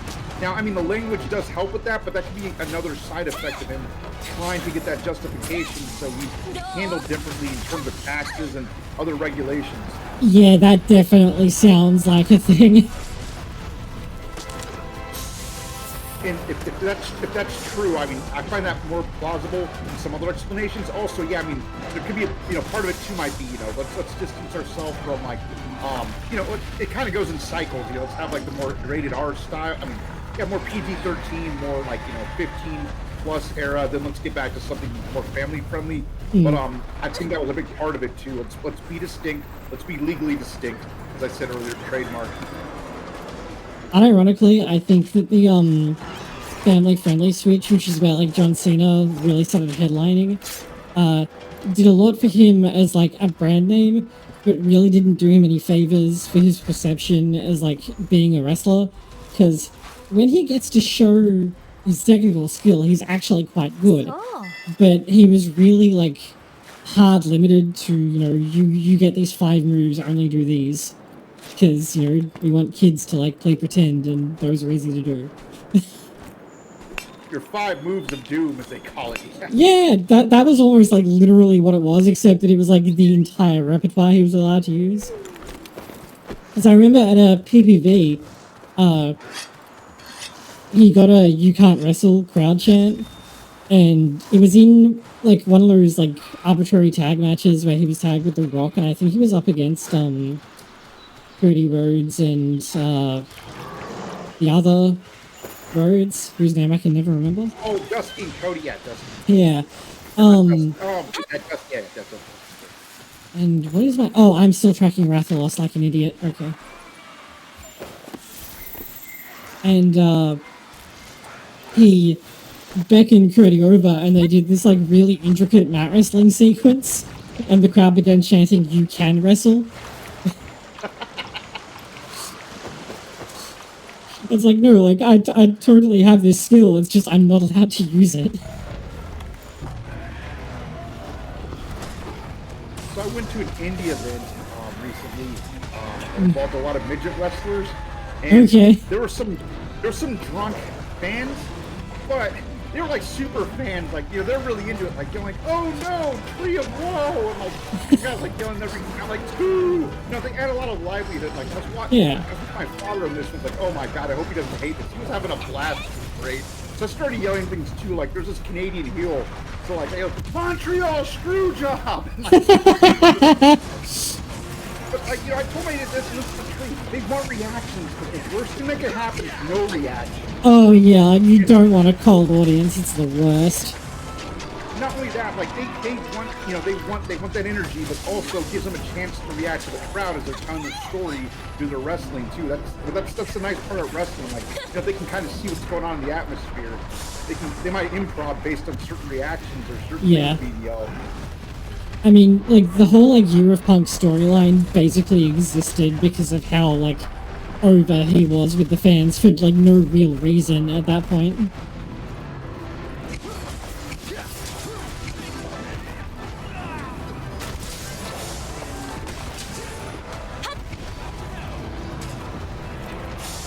Also, what's nice about being in a smaller event, like this wasn't like a VA hall, like this wasn't like a high school gym match. They actually had a real venue and stuff. But it was nice, like the security didn't like try to push us out of the way and stuff. If we're trying to get a little bit closer, you could actually run up from the rail if you weren't in the front seat.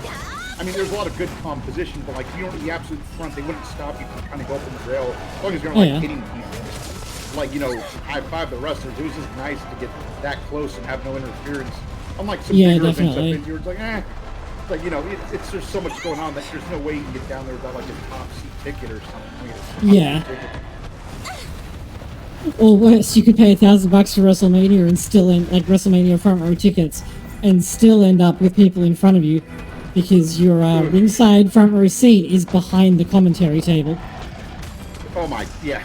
Yeah, that happened to someone who was very vocal about it, so that got a lot of play on Budgetmania. And to be honest with you, on stuff like WWF, I really do like the commentators. I think they had a lot of fun to it. Oh yeah, I saw a like real event. I mean, it's odd not having it. That's all. yeah, you can't do like without the commentators, especially for the televised version where you get less of the like I guess immediate reaction from like the audience and from hearing the impact and so on directly. And like if you don't have good commentary, it can really bring down an event. Oh, 100%. And it's like that with stuff like fighting games and stuff as well. But with FGC stuff, the commentary is often much more casual and like not necessarily as informative as it would be in like a proper sporting event. On the other hand, if you're watching a fighting game tournament, you probably don't need to have the intricacies explained to you. I mean, it depends on how how diehard the fan base is. But there's this one guy I know, bless his soul, and he was doing commentary for games really passionate with a really small constituency. That's why I'm not naming anything here on purpose. His commentary is literally every move that was being thrown out, and I can just see it. I mean, light kick, dash, light kick. It's like I can see this. This is yeah. Sajam, yeah, okay, that's true, but that's because I keep making you watch things with me that I know about, so at least I can usually explain it. Yeah, the Sajam actually was talking about that. He was talking about like how to do like good commentary and stuff, because he has been doing it for a long time and is quite good at it. But like Sajam's style is also more focused around like commentary for Evo, where you do get a lot of people who are like not big fans watching stuff, whereas if you're watching, like some like random top 8 from like Dragon Ball Fighters or whatever, you're probably looking for more entertaining commentary, like the legendary like Goichi and Goichi and Leffen set. Like Goichi takes no damage for nearly 2 minutes in a professional set, which is insane. And the commentary is like not useful if you want to know what's going on, but it's very entertaining. So then, the unfortunate part of Evo is like some of the really fat, like Marvel 2. If you try to get yipes on it, he got punished.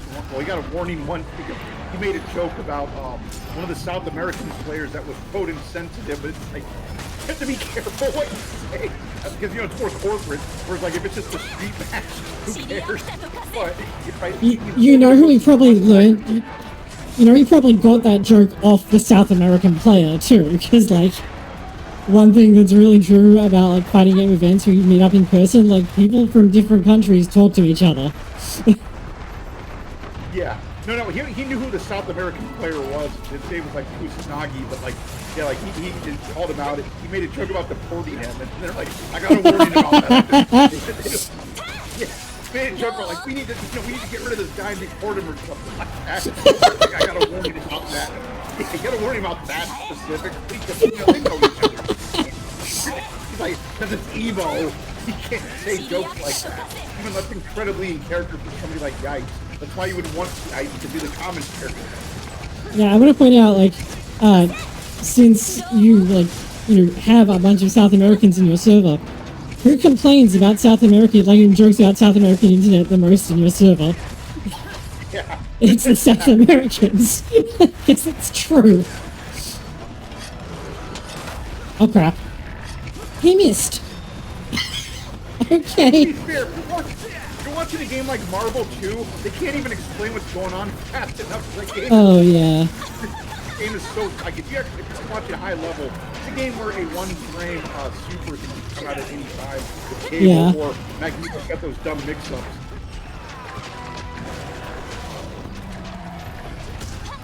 That's why people are willing to bet so much money in that game, because upsets can happen in a blink, literally. Yeah.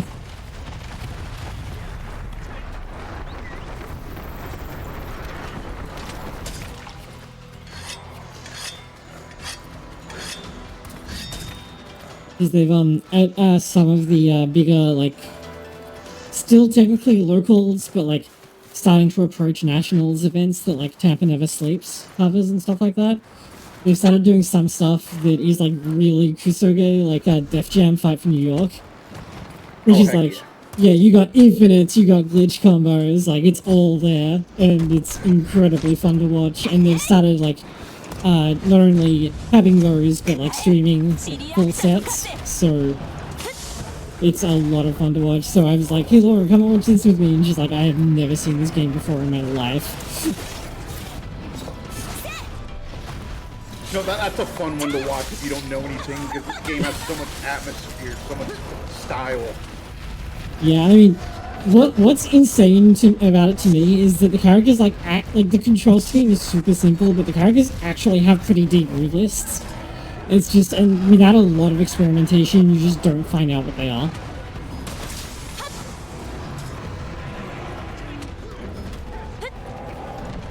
I remember another funny one. Somebody was commentating Skullgirls, and like, the way that was set up, like the guy just switched characters like after a match, because you know some tournaments have rules where it's like you have to wait, you know, till the set's over. You can't do it Yeah. like you can't do like you know after the first round in the middle of a round. Yeah, like Tekken is like that, and I think Smash is like that as well. Yeah, but he's like, we don't have that rule here. This is Street Skullgirls. After the round, he just switched. You know, I was like, yeah, he's actually right. Most places won't let you do that. Then they even had an agreement where they basically play, I think her name's Sarah Bell, and Double has the same move. There's this big fist move, and people literally only use that move to see who can get the other guy to blink and basically die. It's like they're only spamming one move. I think it's chips too. It's like that's all they did for one round. But again, Street Skullgirls, you can agree on things like that. Yeah, but I mean, when the pot is smaller, that's a lot more reasonable. If you're like playing at Evo, you don't want to be messing around, especially considering the prize money that's on the table. Yeah, yeah, and there was an incident once where like I think it was two brothers made it to the top of Glass Blue in some tournament, and they literally both picked Makoto, who I think has a taunt that can hurt, has a hitbox. That's all they did to the match to each other. Yeah, because they were going to split the prize anyway. Yeah, I think that's what it was. Yeah, and then they got like a yellow or a red card for that. They slowed the game down. Yeah, you can take the arcade game out of the arcade out. You can take the player out of the arcade, but you can't take the arcade out of the player. Yeah, absolutely. That actually happens at a lot of the apparently for the Def Jam ones, the like guys who also started organizing and kind of got the community off the ground are brothers who live together. So no one has ever beaten both of them in the same tournament, and most of the time the tournament games come down to them against each other for grand finals. Or like one of them will lose out early, and then the other one will like get to grand finals and then beat whoever beat the other brother. It's like, yo, these people break bread together. Like, you know, you can't, you don't have like a sneaky mix-up on this person. Like, they know everything. Before I forget to tell you, I also gained Brute Wyvern just like you. Oh, yeah, okay. I just think, yeah, we're all at 2 pips on the same stuff, but I happen to have Bird, which you don't have, so there we go. I have 1 extra for whatever reason. Great game. Well, we usually have totally different ones, so, like, I have no idea. Yeah, it just does whatever it wants, partner. I'll do 2 more tonight. Alright. That sounds good, since we've already been going for 2 hours. I'll just top off.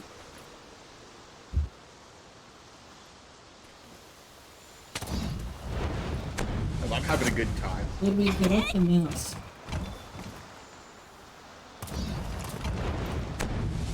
Get off my mouse. Thank you. I'll do my best impression of Tim. Okay, route. Okay. I should do... I don't want to do shrieking. I hate shrieking. Let's do Anjanath.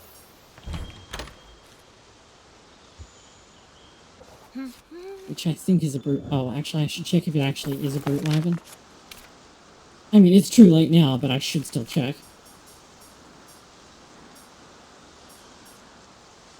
Yes, it is. Okay.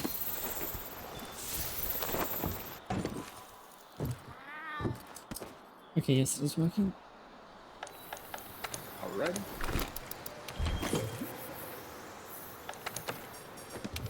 Let's go down.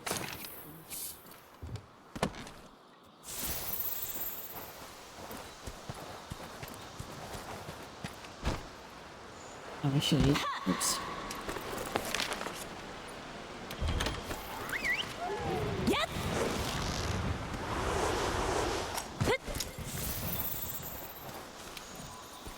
Oh, no, I've already eaten it, apparently.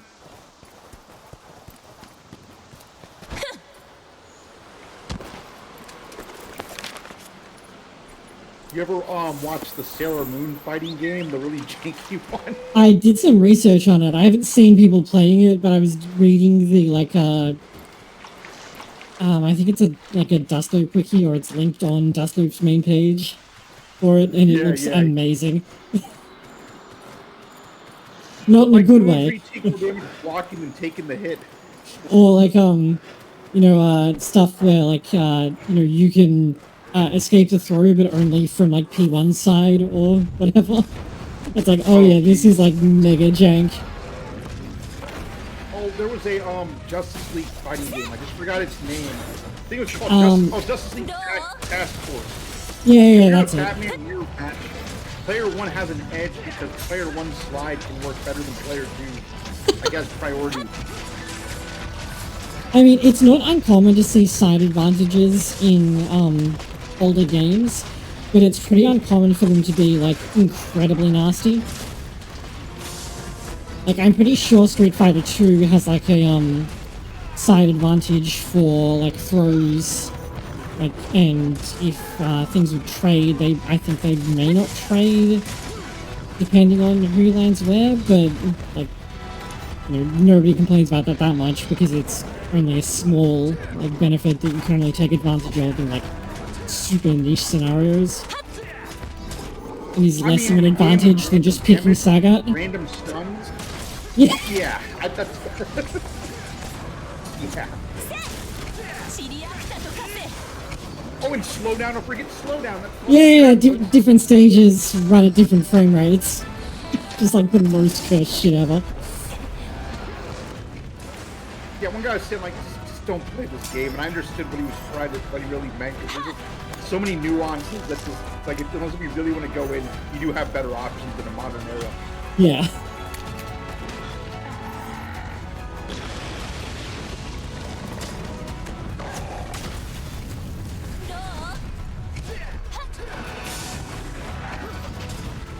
Oh, and if you play on Fightcade, don't pick Claw, or everybody's gonna go really try hard, because Claw is busted.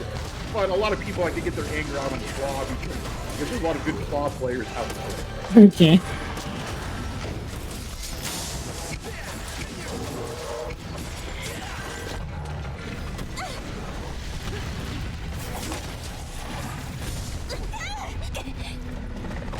So overall, is Tekken like your favorite, from your favorite series, or your favorite overall? Yeah, Tekken is by far my favorite fighting game series. It's certainly the one I spend the most time playing.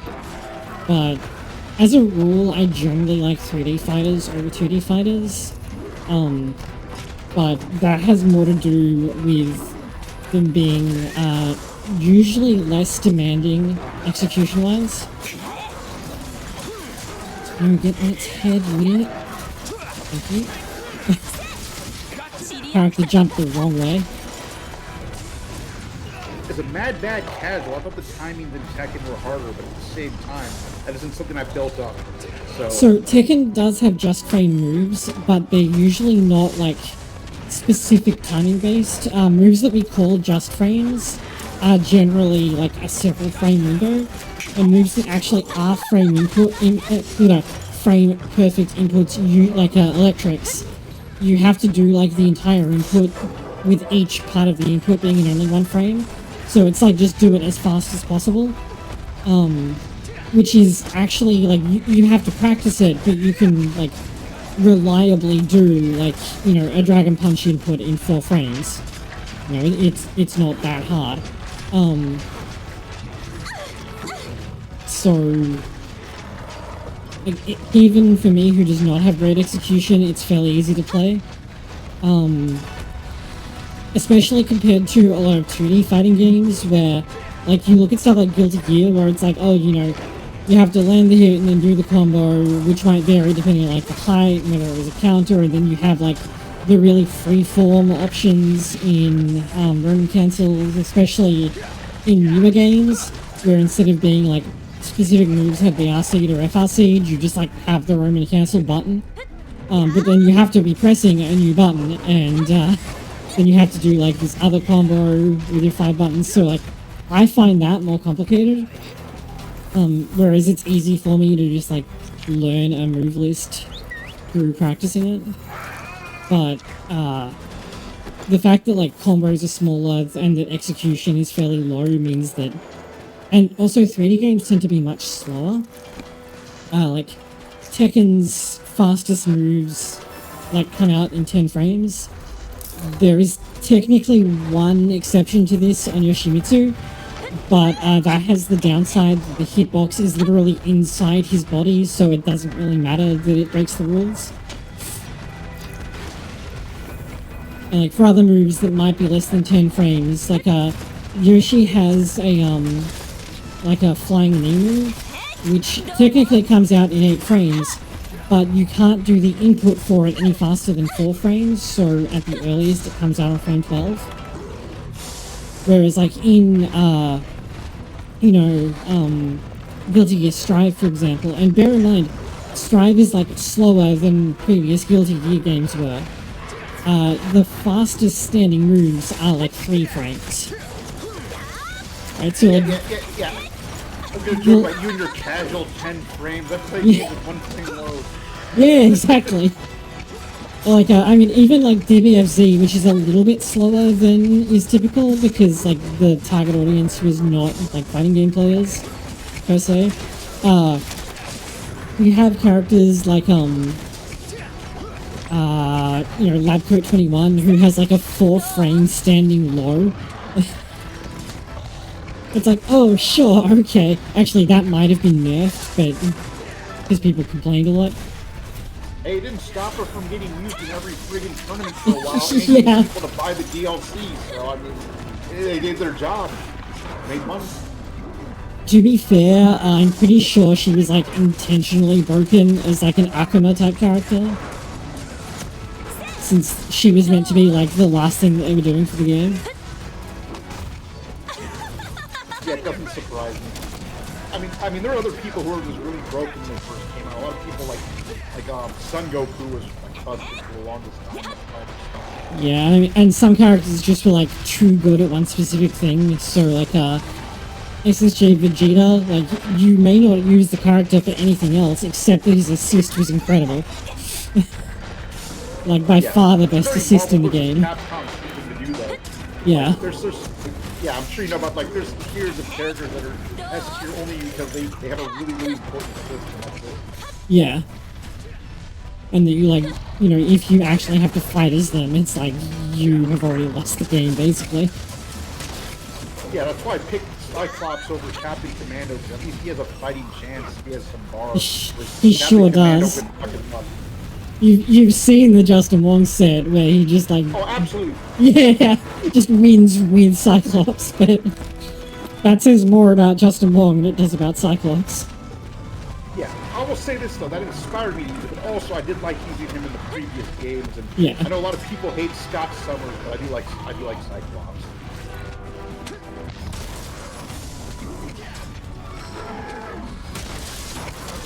There's a fairly well-known anecdote. I'm actually not sure if this is true or if it's just an urban legend, but basically it goes that like Justin Wong was like at an arcade hanging out, and they were doing a Tekken tournament for Tekken 6, and like 32-man tournament or something, and someone had like not showed or not been able to show, and so They're like, hey, do you want to take his place? And he's like, I don't even play Tekken. And they're like, yeah, but do you want to take his place? So he did, and got top 8. Because fundamentals. He signs up for everything. Yeah. Well, he has good fundamentals. He has really good fundamentals. He signs up for everything. I've seen him get to top 8 in games that he doesn't play before. Yeah. And other stuff. So yeah, no, I believe it. Also, typically, even if he doesn't play the game, he knows that he's characters that can blow up scrub. Yeah. This was like before he started like doing the like full-time YouTube career thing. Yeah. Like he worked for NVIDIA, I think, at one point. I mean, like he had some real jobs too. He just does like IT work and then packs up and does tournament stuff. Yeah. And watch repeat. I mean that was like the thing for ages, like, you know, until very recently. You know, you really couldn't just like game professionally no matter how good you were. Because they just like there wasn't a professional circuit that could really support that. I mean, there still isn't, but a lot of people who like are professional fighting game players make like they do streaming and stuff to make money between like tournaments. So it's a lot easier now than it used to be. You want to make money, you gotta play MOBAs. Yeah. And even those are dying, so... And like Overwatch League, let's not even get started on that intense force, the e-sport that nobody asked for. I mean, it's definitely a bold move to try and like make an e-sport out of a game that you have to pay $80 for when the game that it's based on is free. Like Team Fortress 2 is right there.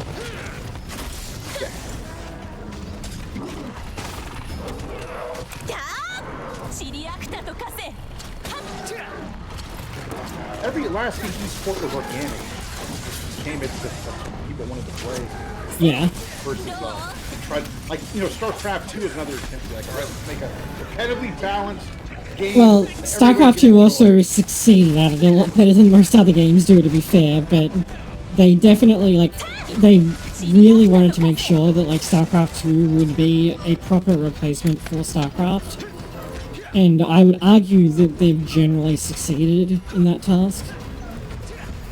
Yeah. Like, it may have taken some time to get there, but overall, like, they've done pretty well at it. I hate StarCraft for one reason. It was so good of an RTS, and it didn't really get a successor. Yeah, it really, like... There were good RTS games that do different things, but nothing... like between StarCraft and StarCraft 2 that was like a good successor to StarCraft. Yeah, yeah. I mean, like, you know, we have like Age of the Empires 4, which is still beaten by Age of the Empires 2. And this yeah. Tried something. You know, then there's the occasional attempt to make another StarCraft style, like, versus, like, maybe asymmetrical races, 3 of them, but it just hasn't been done. And we don't even talk about Command and Conquer. They definitely were not trying to be competitive. Yeah, no, well, not with StarCraft, but yeah. The, Well, I mean, competitive for multiplayer, like... Oh, yeah, no. More about their experience, I would say. Yeah, definitely. And it has, like, a lot of janky stuff, like, you know, the cryocopters and stuff like that. Especially in the, like, goofy Red Alert games. Yeah. No, the second Red Alert, they said they're going to balance it high. Let's make it so that we have, really interesting units that are not like each other and just do crazy things, and they succeed on that part, I'll have to say. Yeah. The guys that, like, were originally behind StarCraft, who are now, like, working independently, they're working on, Stormgate, which had its, like, big open beta recently. So, I'm pretty interested to see how that goes. And whether I they'll, sometimes watch a guy named Artosis. I saw him play that a little bit, but I don't know enough about the game. I usually, like, my StarCraft go-to is, Winter StarCraft. And they, like, followed Stormgate really closely and rubbed shoulders with the devs a bit. So they got some, like, good up-to-the-minute info and have done a lot of, like, detailed analysis of it. Okay, that's cool. It's shaping up well, but at the moment it's not really in, like super playable state, the open beta was really more about the network setup than it was about like game balance and game design and so on. So like the two races aren't really comparable at the moment, and again at the moment there's also only two races, which is not really what we're looking for. Yeah, but it is smart to do a stress test of your servers because some people have all these great cool things, and then if the netcode sucks, what's Yeah. the point? Okay, I've picked up Fanged Wyvern somehow. What do you have in your analysis? All I have is bird and flying, and I have 2 pips from each. Okay, well, let's do flying then, because that will max out flying and brute wyvern for me. Alright. Which means that we have to shrink it. Alright, that'll be a happy ending.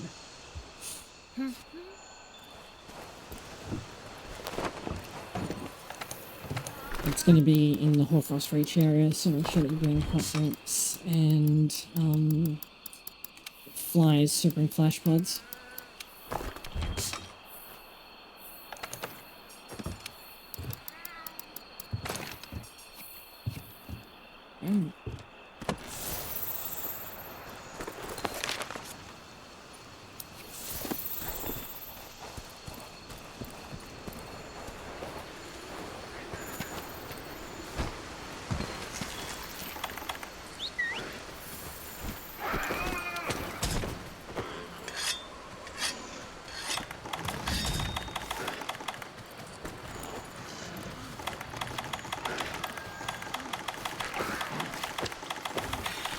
This helps if we're to actually drink the hot drink.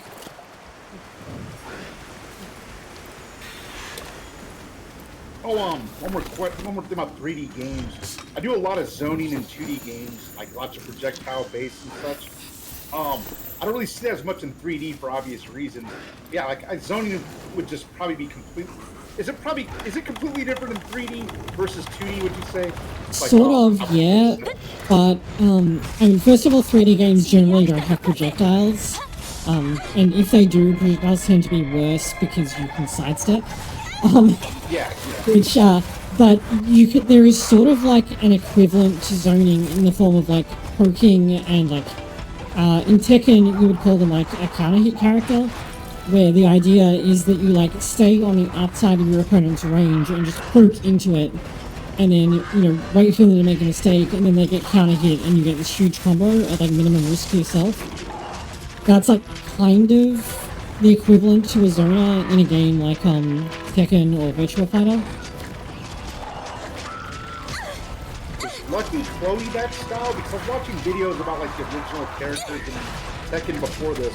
They describe like Lucky Chloe. You just try to poke, and then you get a huge payout, and you go back to poking. Yeah, kind of, except she has like kind of short limbs, so you usually want to be like fairly close to the opponent. But her big advantage is that she has like frame traps built into a lot of her stuff. Okay, so she's not really a ranged character, but she has the same idea of like we're gonna punish the crap out of Yeah. opportunity. Something that was really funny is that when for the like 2 weeks that Low Tier God was streaming Tekken 8, so Tekken 8 has a character, Victor, a new character, who actually has a projectile. And if you hit with it, he like dashes forward so that you can like follow up on it. But it's an actual projectile, which is like only the second time we've ever really done that. He found the one character in Tekken with a projectile and tried to zone people with it. And it's like, really, bro? It's better than Devil's lasers. Those aren't a real projectile. Those are so terrible. I know. It's funny to see Devil's lasers. Those styles of funny attacks.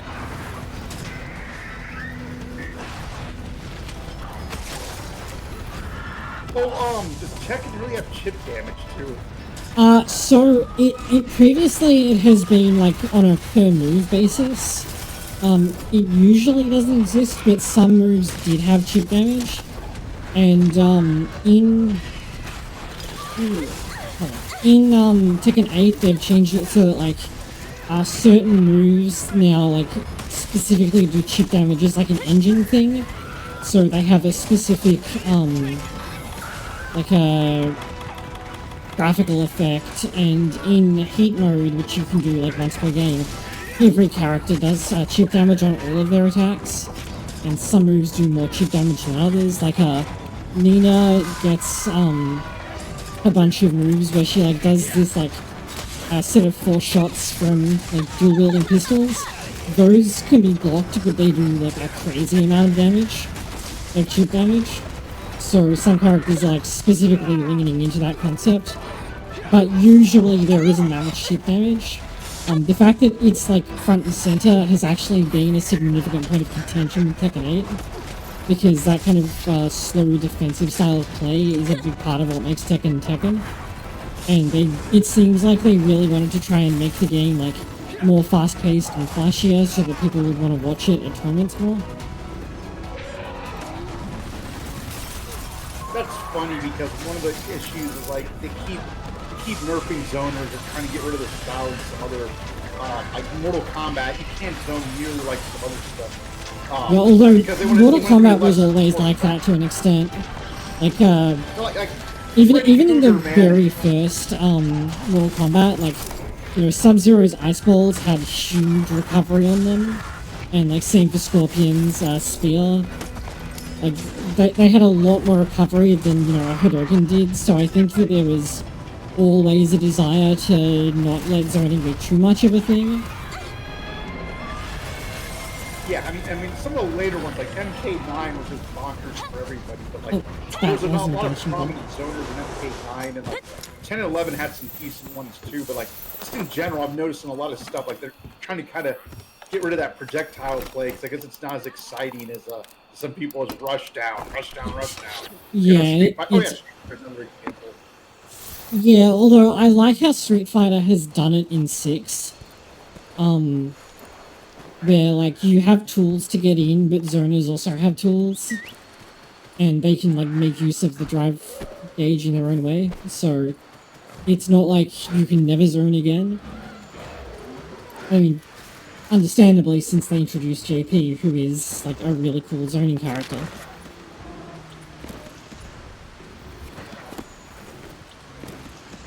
Unfortunately, I'm terrible at him because he's like a negative edge. Like he's almost like a puppet character, since you have to like manually trigger a lot of his zoning stuff. Oh, got it. Yeah, he's pretty rough. People who are good at him make him look really sick though. I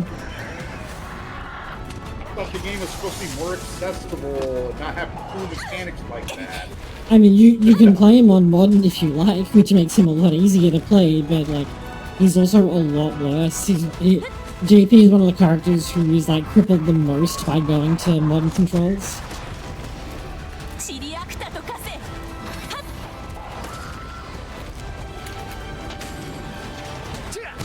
Like, the way that I would describe him, and this is like not entirely accurate, but it's like if A was like a zoner, like you only use the puppet for zoning, then that's kind of what JP is.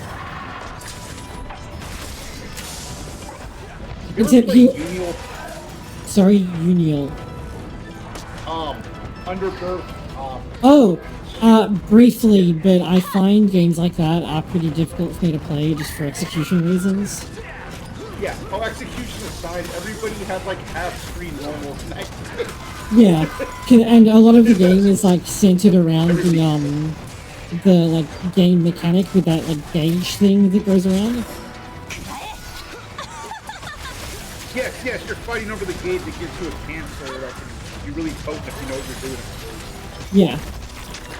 It's just funny, everybody has these really long normals. Like, who's the zoner in this game? And it's everybody. Yeah.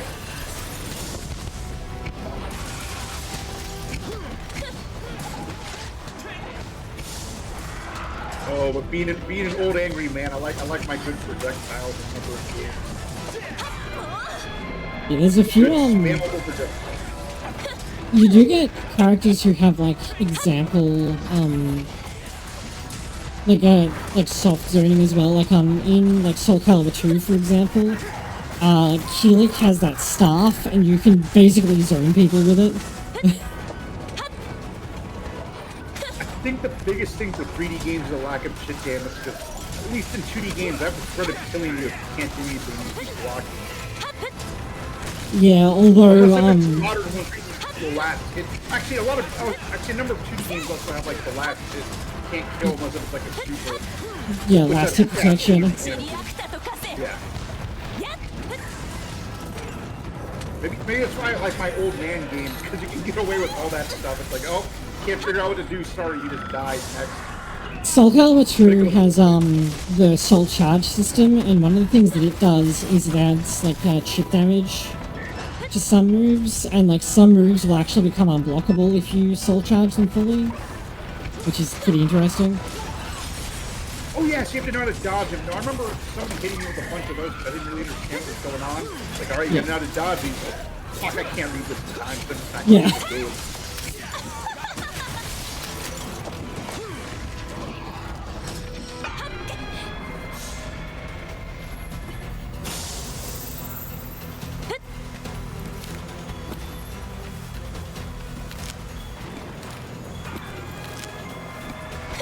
I think that's the other Vagiana that's going off.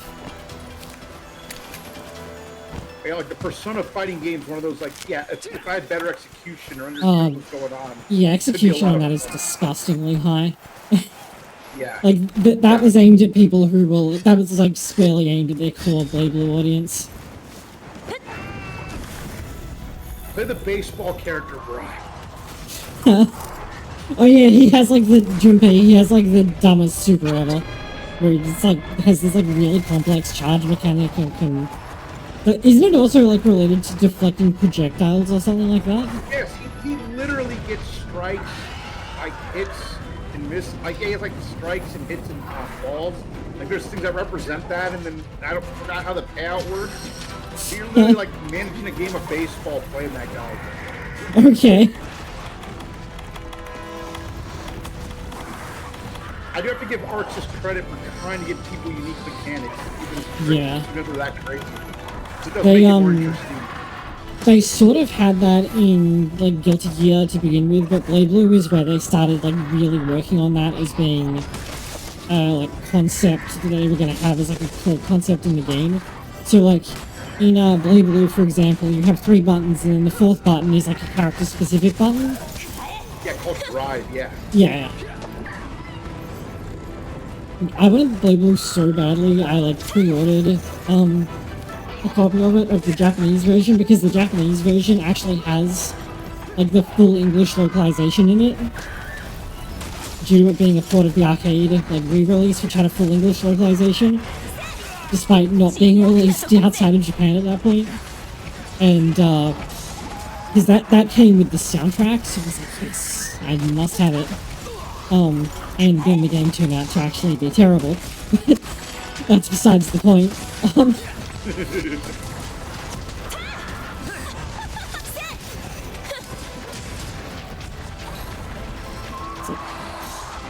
It's amazing that Blade Blue got sequels, because they were not sure if it was even going to be a fighting game until fairly late in development.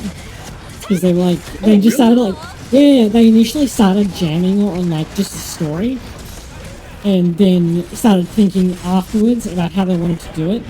So they were like, well, maybe it should be, like at one point it was going to be a visual novel, and then they were like, well, why don't we like make it a fighting game, because like, I'm pretty sure it was because more people will buy fighting games, because we have a reputation for making fighting games. Like, you can see that going forward into later games where like, for the more recent Guilty Gear games, the single player is like literally just a movie. Yeah. And then I remember some of the gag endings on the Choose Your Own Adventure parts of Continuum Shift. Yeah, the original Blade Blue has that as well. Technically, so does oh my god, go away, Legiana. So does Strive, like, still had that with its arcade mode, but that has some very poor choices of... Oh no, you hit Shred... Hold on, I'm gonna hit it with a Vanishing Ball. Oh no, we got both of them, okay. But they ran off in Okay, different but they at directions, least so went it's in different fine. areas. Yeah.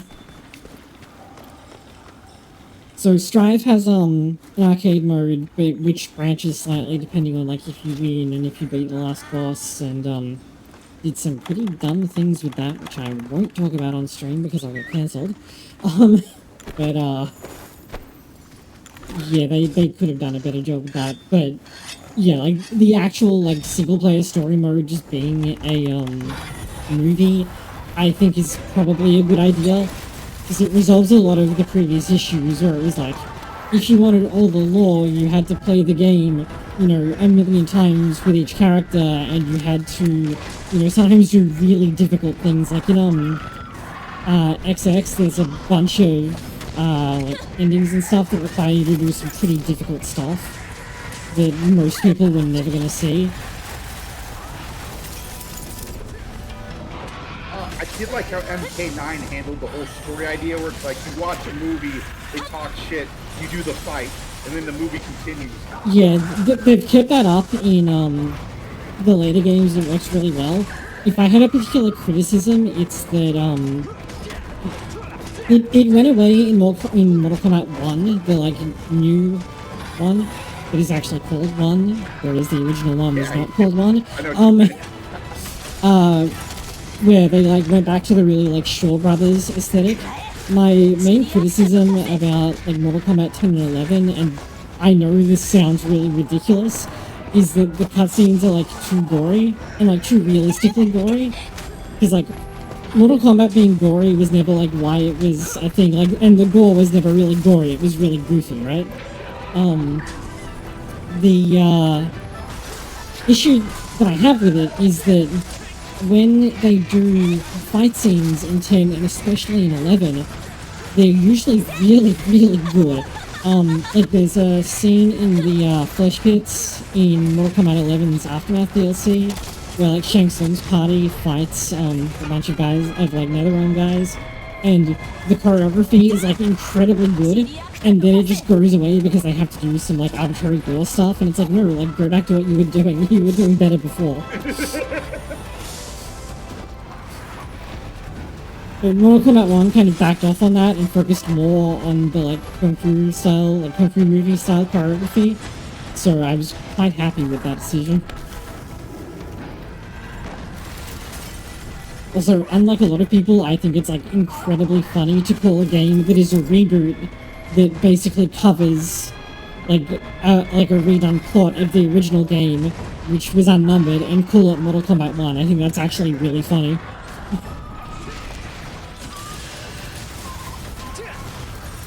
Okay, I'm gonna vanishing ball this thing. Where the fuck is my vanishing ball? There we go. Just gonna make sure I hit the right one. Unbelievable. Hold still, you fucker. There we go.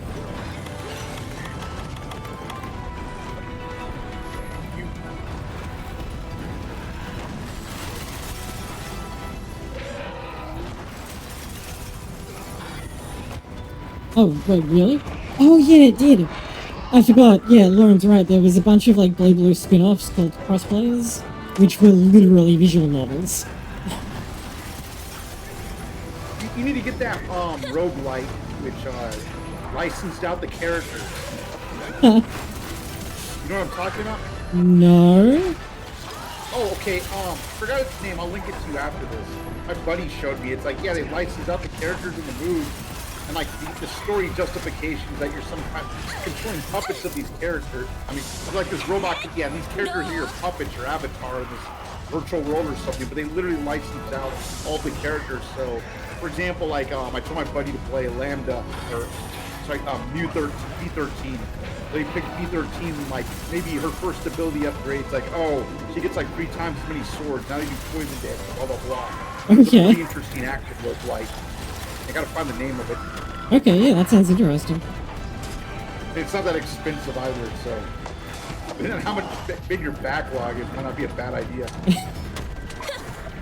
you get a favorite fighting style, I mean, it's easy to play too. It's more like normal. It's more like down attack, left attack, up attack. Oh yeah, okay. Yeah, that control scheme. I mean, it works though for that kind of speed of attack. action platforming.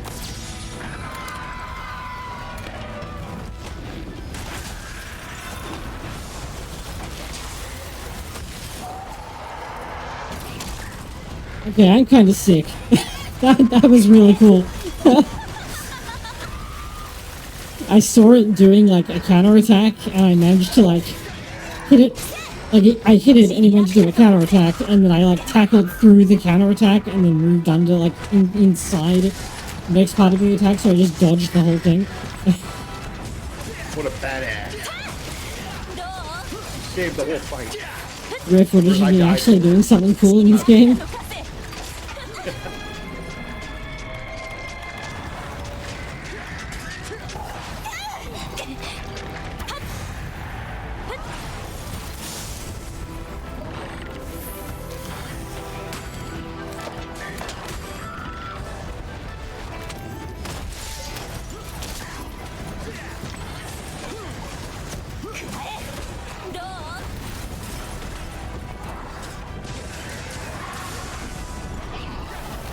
I should have put my Palico back into Flash Flare.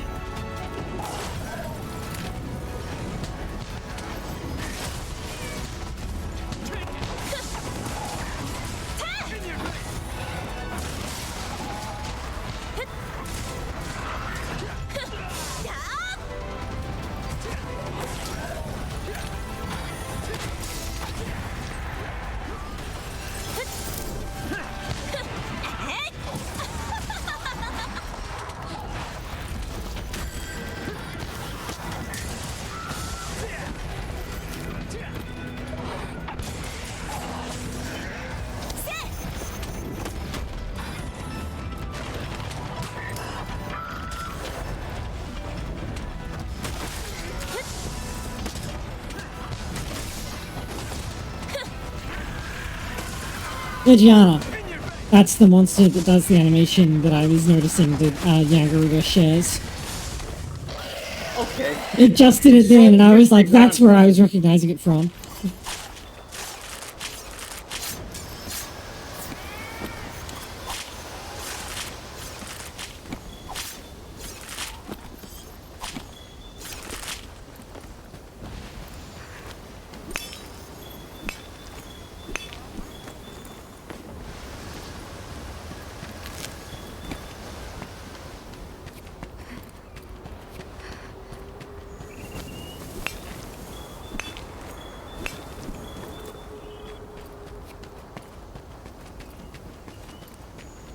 I like how there's just a god bug. Why not? Yeah. There's also Mandragora here, which is normally like a pretty hidden item to find. Right, let's head back. Oh, by the way, I think some of these are client side. Yeah, there's a few that I know I didn't get to that I saw you kind of pick at for like bone piles. I think it's kind of rare, but it can happen. It seems like. Okay, so download the mod. It's in the Discord channel then, that way you won't miss any. Yeah, really got to get the mod. Okay. It's also like set up pretty easily. You can just download it and unpack it. Of course, I'm just lazy. Yeah. I'm gonna find the name of that black-blue character game real fast. That, like, they just literally licensed the characters. It's kind of like a Street Fighter EX Plus Alpha licensed all the Street Fighter characters and made their own stuff with it. Okay. Oh, I think it's called Entropy Effect? Yeah, BlazBlue Entropy Effect. It's not a real BlazBlue game, but it has all the characters, so you decide if it's real or not. But yeah, it's a roguelite. It's a proper roguelite where you just platformer style. Okay. Oh yeah, I remember seeing ads and stuff for this. Okay, so it's like action platformer Metroidvania type thing. Okay. Yeah, and yeah, it's a roguelite. It's like when you die, you come back again. You got branching skills and all that. But it wasn't beta for. I mean, yeah, it was unfinished for a bit. Like it's like okay, early access, blah blah. But it got finished, and it looked pretty good when my buddy played it. It looked very playable, very effective. That's cool. Effects, all that. And then you unlock your characters. Unless you just use to get them all. No, that's good. I'll wish list that. Thank you. Make sure that you go back to Celiana, because the field team leader may want to talk to you. I just got called by them.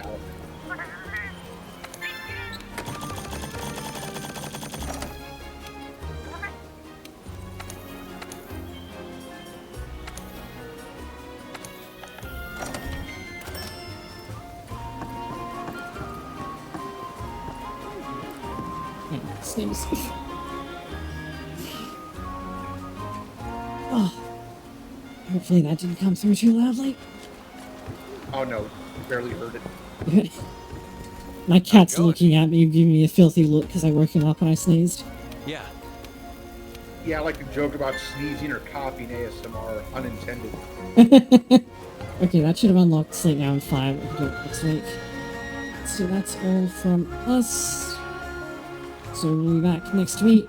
I'm nearly done with like my weekly stuff for the semester. I just need to grind through some of the looking at writing through lenses stuff, which is incredibly shitty.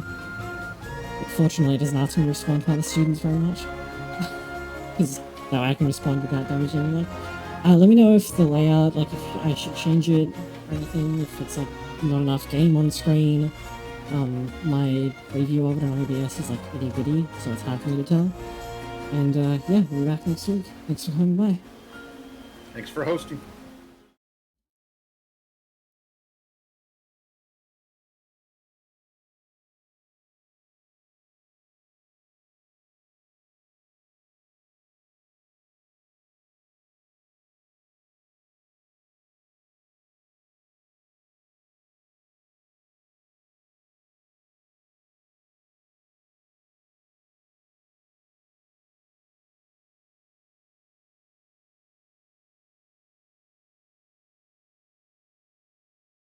Restart.